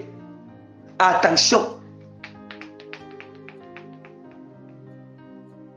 Quand l'homme de Dieu, quand il respecte ses obligations à vos égards, si vous ne respectez pas les obligations à l'égard de l'homme de Dieu là, c'est bien aimé, sincèrement, Dieu même va se rassurer de vous châtier. Il y a des portes ouvertes dans vos vies. Et comme je dis, je ris. Moi, je ris même les hommes de Dieu qui maudit les âmes. On ne doit pas maudire les âmes. Là, plutôt, si les âmes n'arrivent pas à marcher selon ses principes, l'homme de Dieu doit prier pour ses âmes. Parce qu'il connaît que du coup, s'ils n'arrivent pas à respecter leurs obligations à l'égard des hommes de Dieu, vraiment, du coup, si une porte ouverte, une malédiction retombe sur les âmes, voilà, il doit m'avoir pitié des âmes. Hey! Parce que du coup, si l'homme de Dieu ne respecte pas ses principes, les obligations à vos égards, la malédiction aussi sur lui. Vous aussi, vous n'êtes même pas obligé de proclamer une mauvaise chose sur l'homme de Dieu. Vous devez aussi prier pour l'homme de Dieu. Pour vraiment, hey Seigneur, aie pitié. Vice versa. Bien, mais nous continuons. Nous continuons, bien-aimés. Nous continuons, bien-aimés, à citer les autres obligations. 5e obligation qu'on a à respecter à l'égard des brebis. Conduire les brebis dans les pâturages ou les donner à manger au temps convenable. Il doit toujours conduire les brebis dans les pâturages. Ou bien il doit toujours donner à manger aux brebis au temps convenable. Ici, il est question de dire qu'il ne doit jamais laisser les brebis affamées. Ça, c'est une obligation. Il ne doit jamais laisser affamer. Or, ça signifie quoi? Ça signifie qu'il doit toujours, avoir les prédications. Il doit toujours faire l'effort de les donner les prédications, de les envoyer les témoignages, de les enseigner. Il ne doit pas laisser les brebis sans enseignement, sans prédication, sans témoignage. C'est impératif, c'est obligatoire. Ça, c'est le devoir d'un homme de Dieu. C'est une obligation pour un homme de Dieu. Et s'il ne le fait pas, le Seigneur va le juger sévèrement. Sévèrement. Matthieu, nous allons lire la parole de Matthieu chapitre 24, verset 45. Quel est donc le serviteur fidèle, prudent, que son maître a établi sur ces gens pour leur donner la nourriture au temps convenable? Vous voyez que le serviteur de Dieu qui est prudent et fidèle, c'est celui-là qui donne toujours la nourriture aux brebis au temps convenable. Celui-là que Dieu a établi. Il dit que celui-là que Dieu a établi sur ces gens. Donc vous devez comprendre que le Seigneur a donné l'autorité. Dieu a donné l'autorité, il a établi ses besoins sur les brebis. C'est vous qui écoutez ces enseignements. Ce n'est pas lui, mais c'est Dieu qui l'a fait comme ça. Voilà pourquoi Dieu a établi les principes. Il y a les principes que nous devons respecter à vos égards, les principes que vous respectez à l'égard des hommes de Dieu. Voilà pourquoi vous devez connaître ces qualités des hommes de Dieu, ces obligations, pour que vous devez connaître que là où il franchit la limite avec vous, vous aussi, je vais aussi vous donner votre part. Les prochains jours, vous devez aussi connaître. Où vous devez savoir, agir. Vous devez vous entêter avec l'homme de Dieu et changer l'homme de Dieu en restant dans ces lignes rouges, en gardant ses limites. La même chose avec les... Vous devez aussi vous comporter comme ça même avec les servantes. Les servantes de Dieu. Voilà. Parce que même ces qualités, ces obligations, les servantes doivent se revêtir de ces qualités. Parce que les servantes sont appelées vraiment à enseigner les petits enfants, à enseigner entre les femmes, à exhorter entre les femmes, entre les sœurs. C'est comme ça.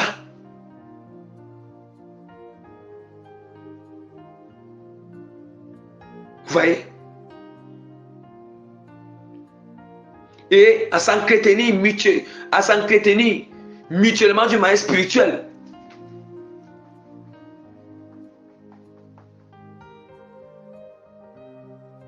Bien-aimés, voilà pourquoi, vous voyez, bien-aimés, nous allons continuer à citer les autres obligations. Bien-aimés, nous allons citer 3 obligations et nous allons utiliser un passage biblique qui va accompagner ces 3 obligations. Bien-aimés, mais nous sommes sur... Nous sommes maintenant sur la 6e obligation. Et les trois obligations là vont faire qu'on sera déjà, on sera bien aimé. Vraiment, on va citer, ça va faire 8 obligations en tout. Je vais citer les 3 pour prendre un passage qui accompagne les 3. Il doit donner.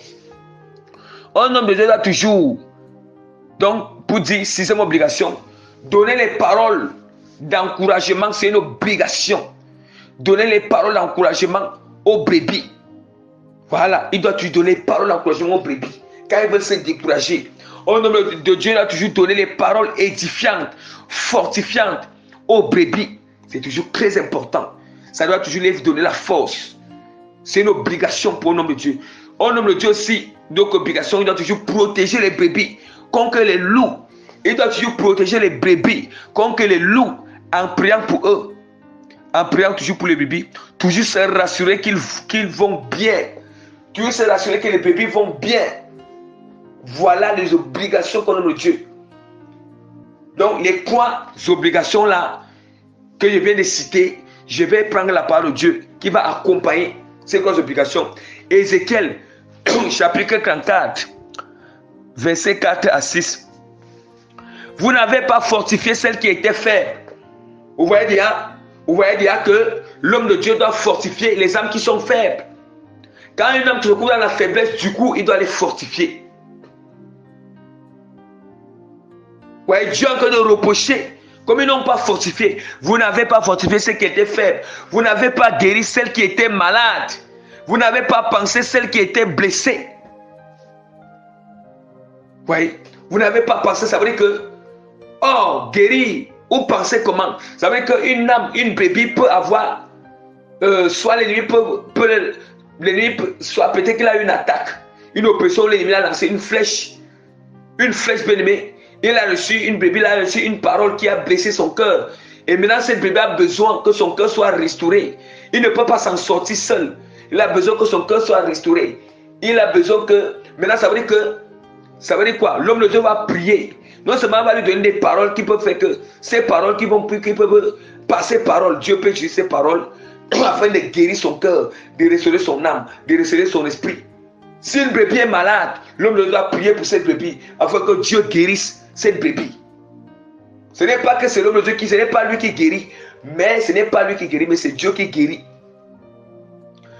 C'est Dieu qui guérit par les prières qu'il va faire et les exhortations et conseils qu'il va donner. Vous voyez? Vous n'avez pas ramené celle qui était égarée.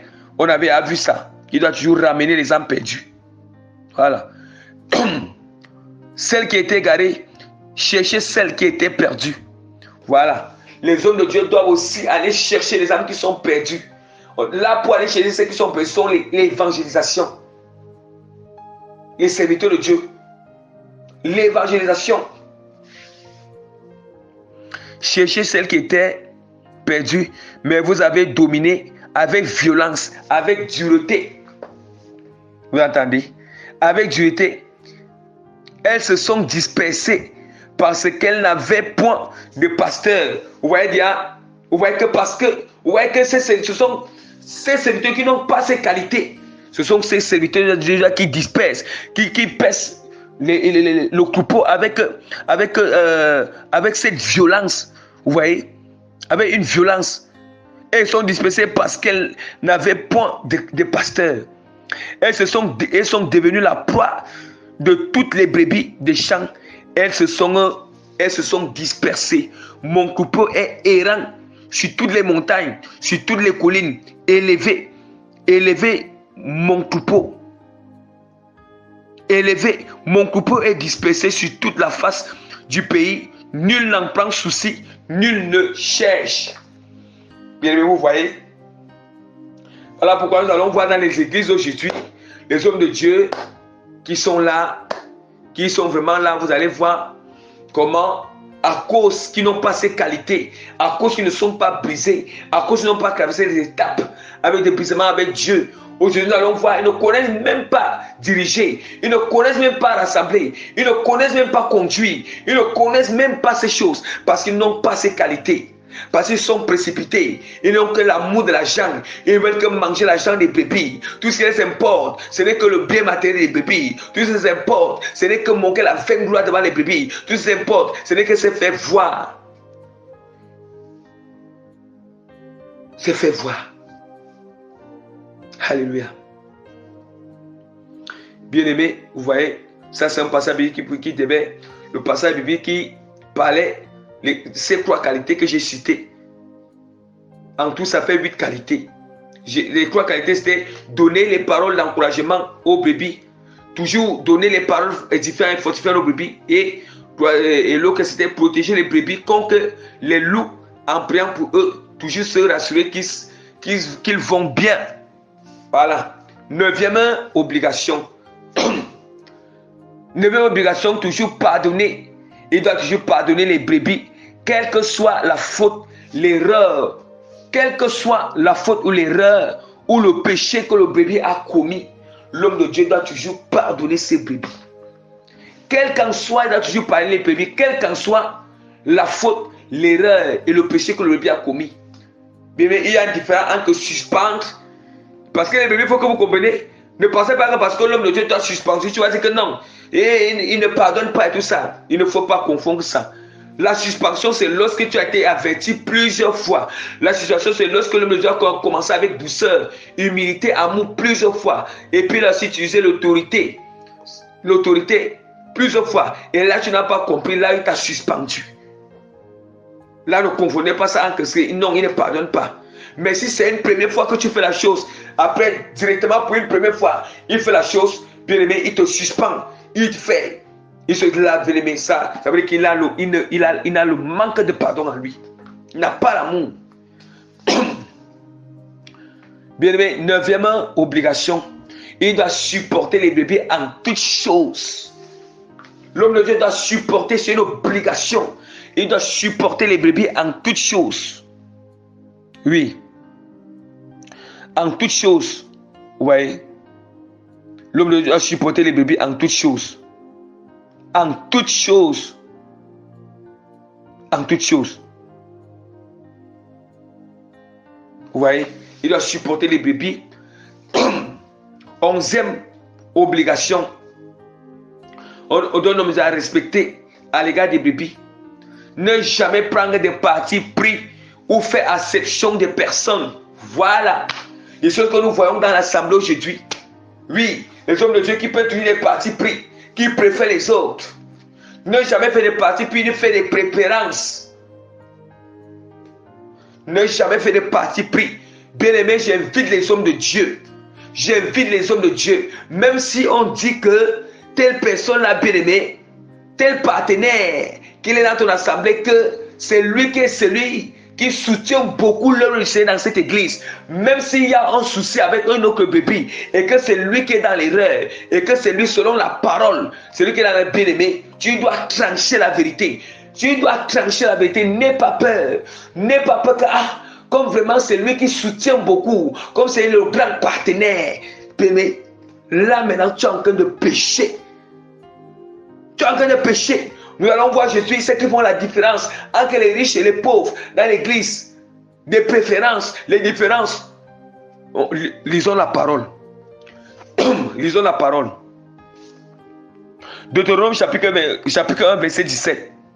Vous n'aurez point égard à l'apparence des personnes dans vos jugements. Or, le jugement que nous faisons aussi, c'est quand il y a un souci, on doit trancher selon la parole qui est la volonté de Dieu. On ne regarde pas l'apparence. Nous ne regardons pas. Je ne vais pas regarder que toi tu es vieux, ça c'est un jeune. Non, quand nous sommes en Christ là, en ce moment-là, quand il y a un souci, nous sommes en Christ, dans l'église, dans le corps de Christ. Parce que comme Dieu a besoin de l'âme du vieux, il a aussi besoin de l'âme du jeune. Il a besoin de l'âme du grand, il a aussi besoin de l'âme du petit. Donc s'il y a un souci que Jésus se passe, tu tranches l'équité avec la parole de l'Éternel. La même manière que Dieu va trancher, peut trancher avec la parole. Il ne va pas regarder celui-ci est grand, celui-ci est petit, mais il va trancher là où il n'a pas agi, selon la parole. Selon la parole, bien aimé. Après, nous allons voir certaines brebis, ils vont, ça c'est l'orgueil, ils vont se reposer que non, c'est, bien aimé, c'est quoi? Bien, moi, je ne joue pas. Bien aimé, quand il vient vous enseigner des choses, ce sont les choses que Dieu m'a enseignées. Et Dieu se rassure que je fais l'effort de mettre ces choses en pratique.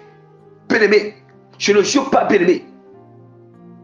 Je ne joue pas quand il faut trancher avec la parole. La parole, je ne joue pas. Mais moi, je suis comme ça, hein. Par la grâce du Seigneur. Moi, je dois un peu le témoin par la grâce de Dieu.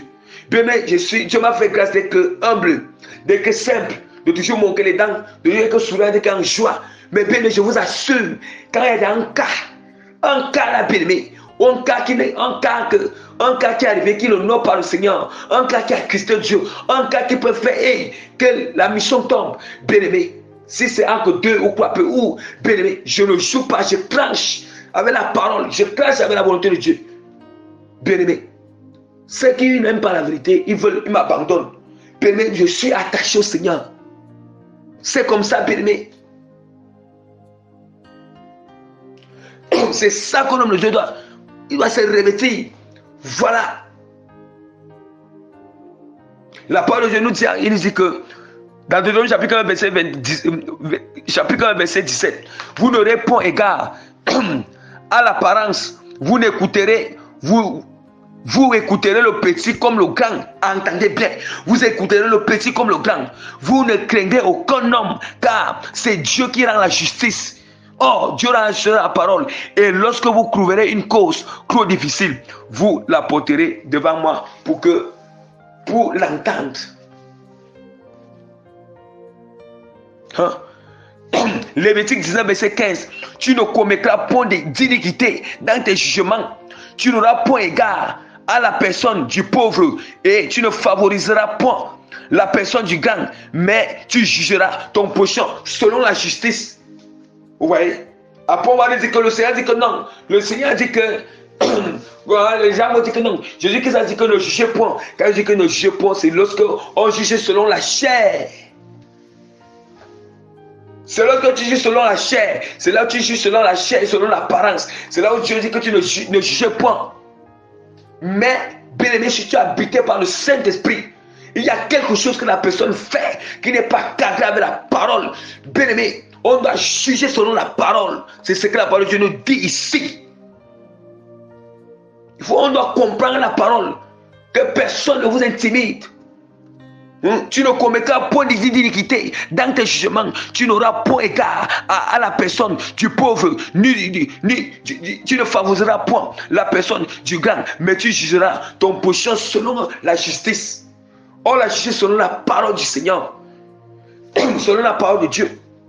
Et nous allons voir. C'est comme ça que c'est toujours dans l'église. Il y a certains riches quand ils sont dans l'église, ils vont toujours, ou bien c'est un DG, c'est un riche, c'est un qui sont haut placés dans la société. Quand ils viennent dans l'église, ils veulent apporter le système, comme il est par contre dans son entreprise. Il est par contre dans son entreprise, comme il est par contre dans son entreprise, il est DG dans son entreprise, comme il est ceci dans son entreprise, comme il dirige, il va aussi apporter le commandement qu'il a là-bas dans l'église. Béné à Chifo, tout le monde va être misérable devant le Seigneur. Couché à plat ventre devant le Seigneur. Béné la parole, personne au-dessus de la parole de Dieu. Tout le monde va être au-dessus. La parole de Dieu domine tout le monde. Tout le monde est bien aimé. Il n'y a pas de ces choses. Il n'y a pas ces choses. Ce n'est pas parce que les autres sont pauvres, tu es riche, on doit faire cette différence. Jamais bien aimé.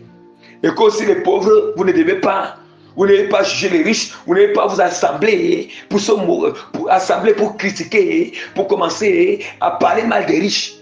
Dieu a fait grâce. Dieu l'a fait garder que riche. Gloire soit dans Dieu, Seigneur. Dieu t'a fait grâce dès que moi je suis riche. De grâce soit dans Dieu. Si Dieu, il a dit que ouais, toi ta richesse est là spirituelle. Et que bon, tu es un pauvre un peu, un pauvre joyeux. Accepte comme ça. Acceptez comme ça. Hein?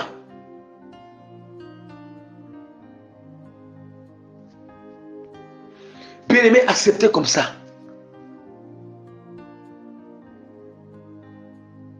Bien, nous continuons à citer. Nous continuons à citer ses obligations. Nous continuons à citer les obligations des hommes de Dieu à respecter à l'égard des brebis. Pardon, je m'excuse. Ne jamais faire la différence entre les brebis pauvres, les brebis moyennement riches et les brebis très riches. Attention. Attention de ne jamais faire cette différence. L'homme de Dieu doit prendre tous les bébés de la même manière.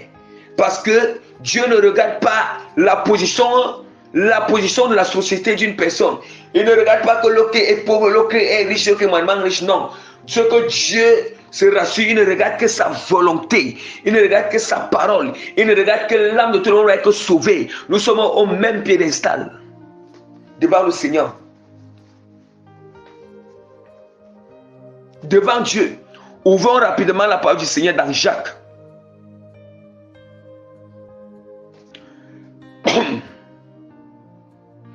Nous allons ouvrir rapidement la parole de Dieu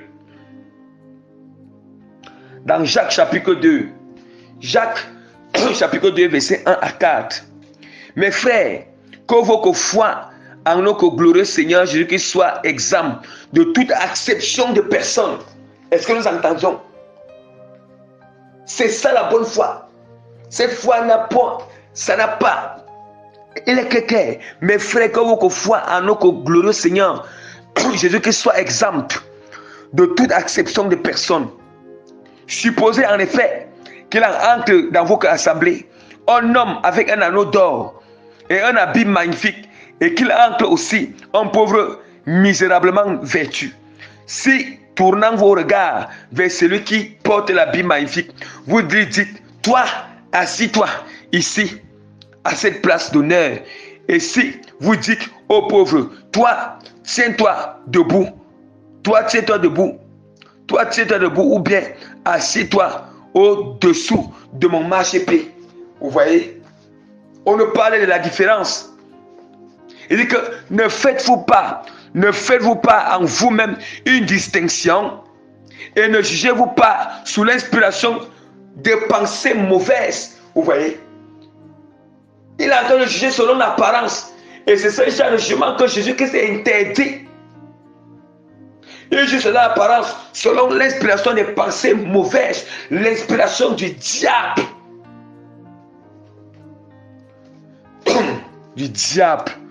On te déshonore.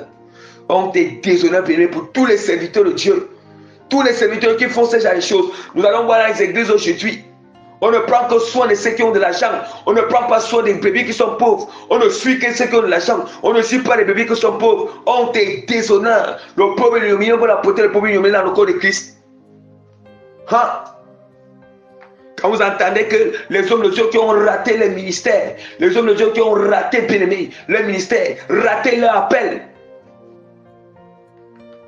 vous venez imposer les lois humaines aux brebis. Vous venez influencer les brebis. Vous venez traumatiser les brebis. On te déshonore, bien aimé. On te déshonore. Pensez-vous apporter l'ignominie et l'opprobre au corps de Christ? Hein? Hein? Bien aimé, nous continuons à citer les obligations. Nous continuons. Respectez toutes les brebis, petits, grands, jeunes et vieillards. On doit respecter tous les brebis, petits, grands, jeunes, vieillards. Il doit respecter tout le monde. Bien aimé, autre obligation. Autre obligation, bien aimé. Un homme de Dieu doit toujours demander pardon aux brebis s'il les offense. S'il a offensé le bébé, il doit. Ça, c'est l'obligation qu'il doit respecter à l'égard des brebis. Si un homme de Dieu, si un homme de Dieu offense une brebis là, ou un brebis, il doit demander pardon à ce brebis. Il doit demander pardon à ce brebis. Il doit s'excuser auprès de ce brebis. Voilà, c'était une autre obligation. Nous continuons à citer les obligations qu'on doit respecter à l'égard des brebis. Être humble. Il doit être humble pour savoir revenir sur ses enseignements qu'il a fait l'erreur pour rectifier puis donner la vérité. Voilà, c'est une obligation qu'on doit exercer à l'égard des brebis. Il doit être humble pour savoir revenir sur les enseignements qu'il a fait les erreurs pour rectifier puis donner la vérité aux brebis. Et non seulement il doit s'excuser auprès des brebis aussi. Continuons à citer autre obligation que nous devons respecter à l'égard des brebis. Exercer l'hospitalité et la générosité à leur égard. Il doit exercer l'hospitalité et la générosité à l'égard des brebis.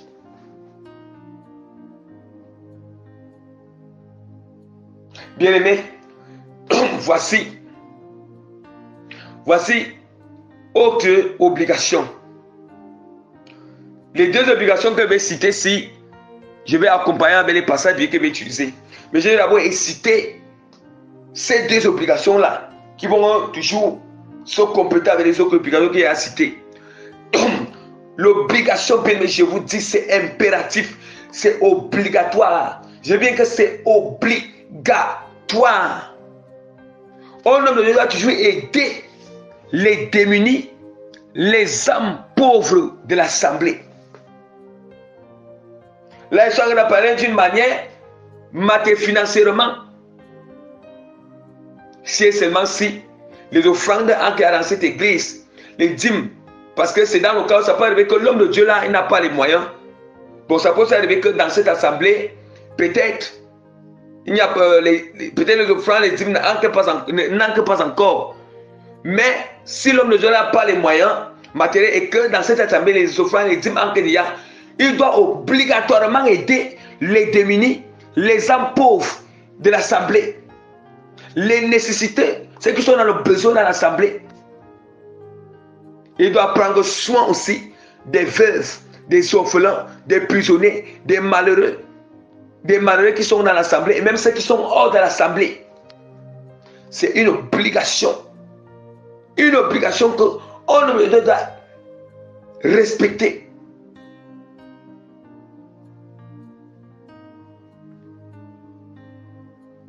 Respecter, bien-aimé. Il doit respecter. Bien-aimé, vous comprenez? Vous comprenez pourquoi? Comment aujourd'hui nous allons voir, il y a vraiment cette polémique que non, il n'y a plus la dîme qui a cessé, qu'on ne peut que faire l'offrande volontaire. C'est ce qui nous vient à cœur. Il n'y a plus la dîme, que la dîme n'existe plus.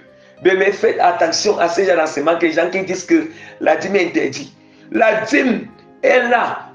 L'homme de Dieu ne doit pas utiliser la dîme selon ses propres. Il ne doit pas utiliser la dîme comme lui il désire. Il doit utiliser la dîme selon que Dieu, selon que le Seigneur a inscrit dans la Bible. Inscrit dans la Bible, bien aimé. C'est juste parce que vous avez été habitué à tomber sur les mauvais hommes de Dieu. Les mauvais hommes de Dieu. Et c'est là où, bien aimé, vous pensez que c'est là où vous pensez que non. Et c'est là où vous pensez que tous les hommes de Dieu sont comme ça. Ou bien Dieu a interdit cela. Dieu n'a pas interdit. C'est juste que vous êtes tombé sur les mauvais hommes de Dieu. Vous étiez dans l'ignorance. Mais bien aimé, l'offrande et la dîme demeurent. Personne ne peut enlever ce que Dieu a dit dans sa parole. Personne ne peut enlever ça. Un jour, je viendrai enseigner sur ça. Bien aimé, je viendrai enseigner sur ça. Bien aimé, si je ne prête pas aussi sur ces genre de choses, vous pensez que si je ne prête pas et que je dis que je ne prête pas sur ces genre de choses et que certaines âmes se recouvrent, certaines âmes, bien aimées, certaines âmes, l'ennemi est un captif à cause de ça. Dieu va me demander des comptes. Si je prêche toute la sanctification, je prêche toute la sainteté, je prêche tout ce qui est pur, bien aimé, vous pensez que je ne dois pas aussi prêcher à ce qui concerne pour éclairer les gens, à ce qui concerne l'offrande et les dîmes? Mais le même Dieu qui nous demande, le même Dieu qui a parlé de la repentance, le même Dieu qui dénonce les péchés, le même Dieu qui dénonce le péché, le même Dieu qui a parlé de la sanctification, le même Dieu qui est sorti de la bouche du Seigneur, ce n'est pas la même bouche de ce même Dieu que c'est sorti, bien-aimé, que l'ordre, que c'est sorti, bien-aimé, que c'est sorti, bien-aimé, en ce qui concerne, bien-aimé, l'instruction sur la dîme, la prescription sur la dîme. Ce n'est pas le même Dieu qui s'est sorti de sa bouche que quelqu'un peut faire l'offrande volontairement, bien-aimé. Donc, ne comparez pas encore l'offrande et la dîme. Mais ce n'est pas le même Dieu. Même la parole de Dieu dit que le même Dieu qui dit que c'est juste que c'est parce que les hommes de Dieu, c'est parce que vous êtes tombés sur les mauvais hommes de Dieu. Un vrai homme de Dieu que Dieu a brisé, Dieu a fait comme ça. Un vrai homme de Dieu il va utiliser les dîmes et les offrandes comme Dieu demande à sa parole. Parce qu'elle a la crainte de l'Éternel. Parce que c'est que je ne dirai pas les dîmes et les offrandes comme Dieu lui demande dans sa parole, il ira en enfer. Bien, mais attention que les faux hommes de Dieu que vous êtes tombés, que les faux hommes de Dieu ne font pas que vous n'agissez pas selon la parole. Nous n'agissez pas selon la parole. Et c'est pourquoi aujourd'hui je viendrai enseigner spécialement sur l'offrande et les dîmes. Je vais expliquer, je vais présenter les choses profondément. Chacun a le choix de croire ou de ne pas croire. Ça lui regarde entre le Seigneur et lui. Moi je ne prêche que ce que Dieu me demande de prêcher. Et comme il dit toujours, personne ne va jamais enlever que l'offrande existante, la dîme existante, c'est dans la parole du Seigneur. C'est dans la parole de Dieu et personne ne va enlever cela. Et voilà pourquoi je vais aussi faire l'enseignement en ce qui concerne la loi et la grâce, le Nouveau Testament et l'Ancien Testament. Je vais faire un enseignement spécial sur ça pour que vous compreniez les gens qui suppriment, les gens qui disent que non, l'Ancien Testament là, ils abolissent, ils suppriment l'Ancien Testament, ils ne comprennent rien. Je vais aussi enseigner, venir enseigner ces choses. Enseigner ces choses pour que nous comprenions ces choses bien-aimées. Attention. Bien-aimé, je continue à citer les autres obligations. Et voilà pourquoi les hommes de Dieu maintenant, ils doivent faire ces choses. Voilà pourquoi je vais lire la parole de Dieu dans Matthieu chapitre 25, verset 41 jusqu'au verset 46. Or, regardez, si les hommes de Dieu ne font pas ces choses, ils vont aller en enfer. La parole de Dieu dit quoi? La parole de Dieu dit que lorsque le Fils de l'homme viendra dans sa gloire avec tous les anges, il s'assiera sur le trône de sa gloire. Toutes les nations seront assemblées devant lui. Il séparera les uns avec les autres, comme les bergers séparent les brebis d'avec les boucs. Et il mettra les bébés à sa droite et les boucs à sa gauche. Alors le roi dira à ceux qui seront à la droite, venez, vous qui êtes bénis de mon Père, prenez possession du royaume qui vous a été préparé dès la fondation du monde. Car j'ai eu faim, vous m'avez donné à manger. J'ai eu soif, vous m'avez donné à boire. J'ai été étranger, vous m'avez recueilli. J'étais nu, vous m'avez vêtu. J'étais malade, vous m'avez visité. J'étais en prison, vous êtes venus vers moi. Vous êtes venus vers moi. Les justes lui répondit, Seigneur, bien-aimé, je m'arrête même d'abord là. Vous allez voir comment, lorsque Dieu nous parle encore de la dîme encore, nous allons encore, Dieu nous parle de la dîme que l'homme de Dieu, il doit aider les veuves, les orphelins. Nous allons ouvrir rapidement. Et vous allez dire que, oui, il dit aux Lévites, il dit aux serviteurs de Dieu qu'ils doivent aider les étrangers, les pauvres, les orphelins sur la dîme. Sur la dîme, la part que Dieu lui demande à lever pour la dîme. La dîme que Dieu lui demande à lever pour la dîme. Je vais enseigner ces choses pour que vous sachiez comment ça se passe. Comment les hommes de Dieu doivent savoir comment ça se passe. Et les brebis doivent savoir comment ça se passe. Deutéronome chapitre 29, verset 12 à 13. Lorsque tu auras achevé de lever toute la dîme de tes produits, la troisième année, l'année de la dîme, tu la donneras aux Lévites, à l'étranger, à l'orphelin, à la veuve, et ils mangeront et se rassasieront dans tes portes. Tu diras devant l'Éternel ton Dieu, j'ai ôté de la maison ce qui est consacré. Je l'ai donné aux Lévites, à l'étranger, à l'orphelin, à la veuve, selon tous les ordres que tu m'as prescrits. Je n'ai pas transgressé, ni oublié aucun de tes commandements. Est-ce que nous entendons la parole de Dieu? Bon, vous allez aussi dire quoi? Que ici, cette ordre du Seigneur, la dîme, c'est une loi sacrificielle, que Jésus-Christ a accompli. Vous allez dire que comme les lois sacrificielles, on utilisait les sacrifices d'animaux. Vous allez aussi mélanger la dîme avec les lois sacrificielles, que Jésus-Christ a accompli, on ne doit plus utiliser les sacrifices d'animaux dans le Nouveau Testament. Donc vous allez aussi dire que la dîme, c'est aussi une loi sacrificielle, où Jésus-Christ, dites-moi. Vous allez aussi dire comme ça. Voilà pourquoi je vais revenir sur ces choses. Je vais revenir sur ces choses, bien-aimés. Je vais enseigner spécialement sur ça. Vous voyez, on nous montre que les hommes de Dieu, Dieu nous montre dans ce paquet, les hommes de Dieu doivent aider. Vous voyez, prélevez aussi cette dîme que les fidèles doivent pour aider ceux qui n'en ont pas. Deutéronome chapitre 14, verset 29. Alors viendront le Lévite qui n'a ni part ni héritage avec toi, l'étranger, l'orphelin, la veuve, qui seront dans tes portes, et ils mangeront et se rassasieront, afin que l'Éternel ton Dieu te bénisse dans tous les travaux que tu entreprendras de tes mains. Alléluia. Et je vais vous dire quelque chose.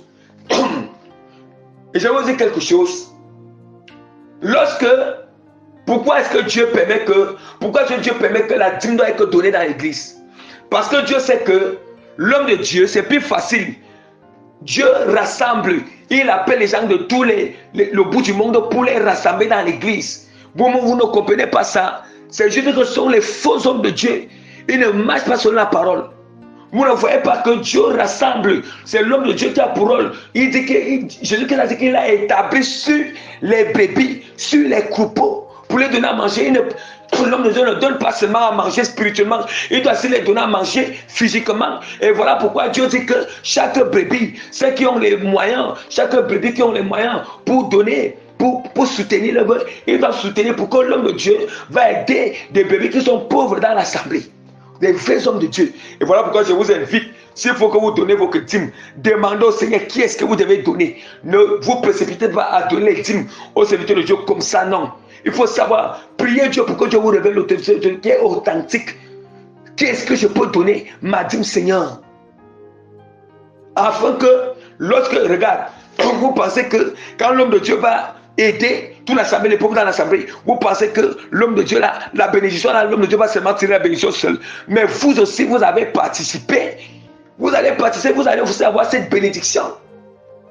Et voilà pourquoi on vous dit que donnez, priez Dieu pour que Dieu vous aura les faits de Dieu, vous devez donner la dîme. Pour que cette dîme-là va produire. Ça va produire quand il va utiliser ça. Il y a une partie qui doit aider les bébés. Une partie où, si peut-être que dans l'assemblée, il y a peut-être manque du matériel. Il doit faire comme ça. Voilà. C'est ça, bien aimé. Il ne doit pas tout seulement dire que non. Il ne doit pas seulement, mais il doit aussi prélever une partie pour aider tous ceux qui sont dans le besoin dans l'assemblée. Vous comprenez pourquoi Dieu permet cela? Parce que Dieu voit que les hommes de Dieu ne peuvent que... Dieu voit que dans l'église, dans une vraie assemblée, Dieu va envoyer toute personne là-bas. Et l'homme de Dieu, c'est lui qui encadre. C'est lui qui encadre. En ce qui concerne vous, les fidèles, vous ne pouvez pas connaître tous les gens qui sont dans le besoin. Mais l'homme de Dieu, étant dans l'assemblée, lui, il connaît à tous qui sont dans le besoin. Mais ce sont les faux hommes de Dieu là. Dieu les demandera les comptes. Bien-aimés, continuons à citer d'autres obligations. Avant-dernière obligation, mettre l'ordre et la paix entre les brebis. Il doit toujours mettre l'ordre et la paix entre les brebis. D'où maintenant nous allons lire Tite, chapitre 1, verset 5. Je t'ai laissé en Crète afin que tu mettes en ordre ce qui restait à régler et que selon mes instructions, tu établisses les anciens dans chaque ville. Vous voyez, l'ordre dans les églises.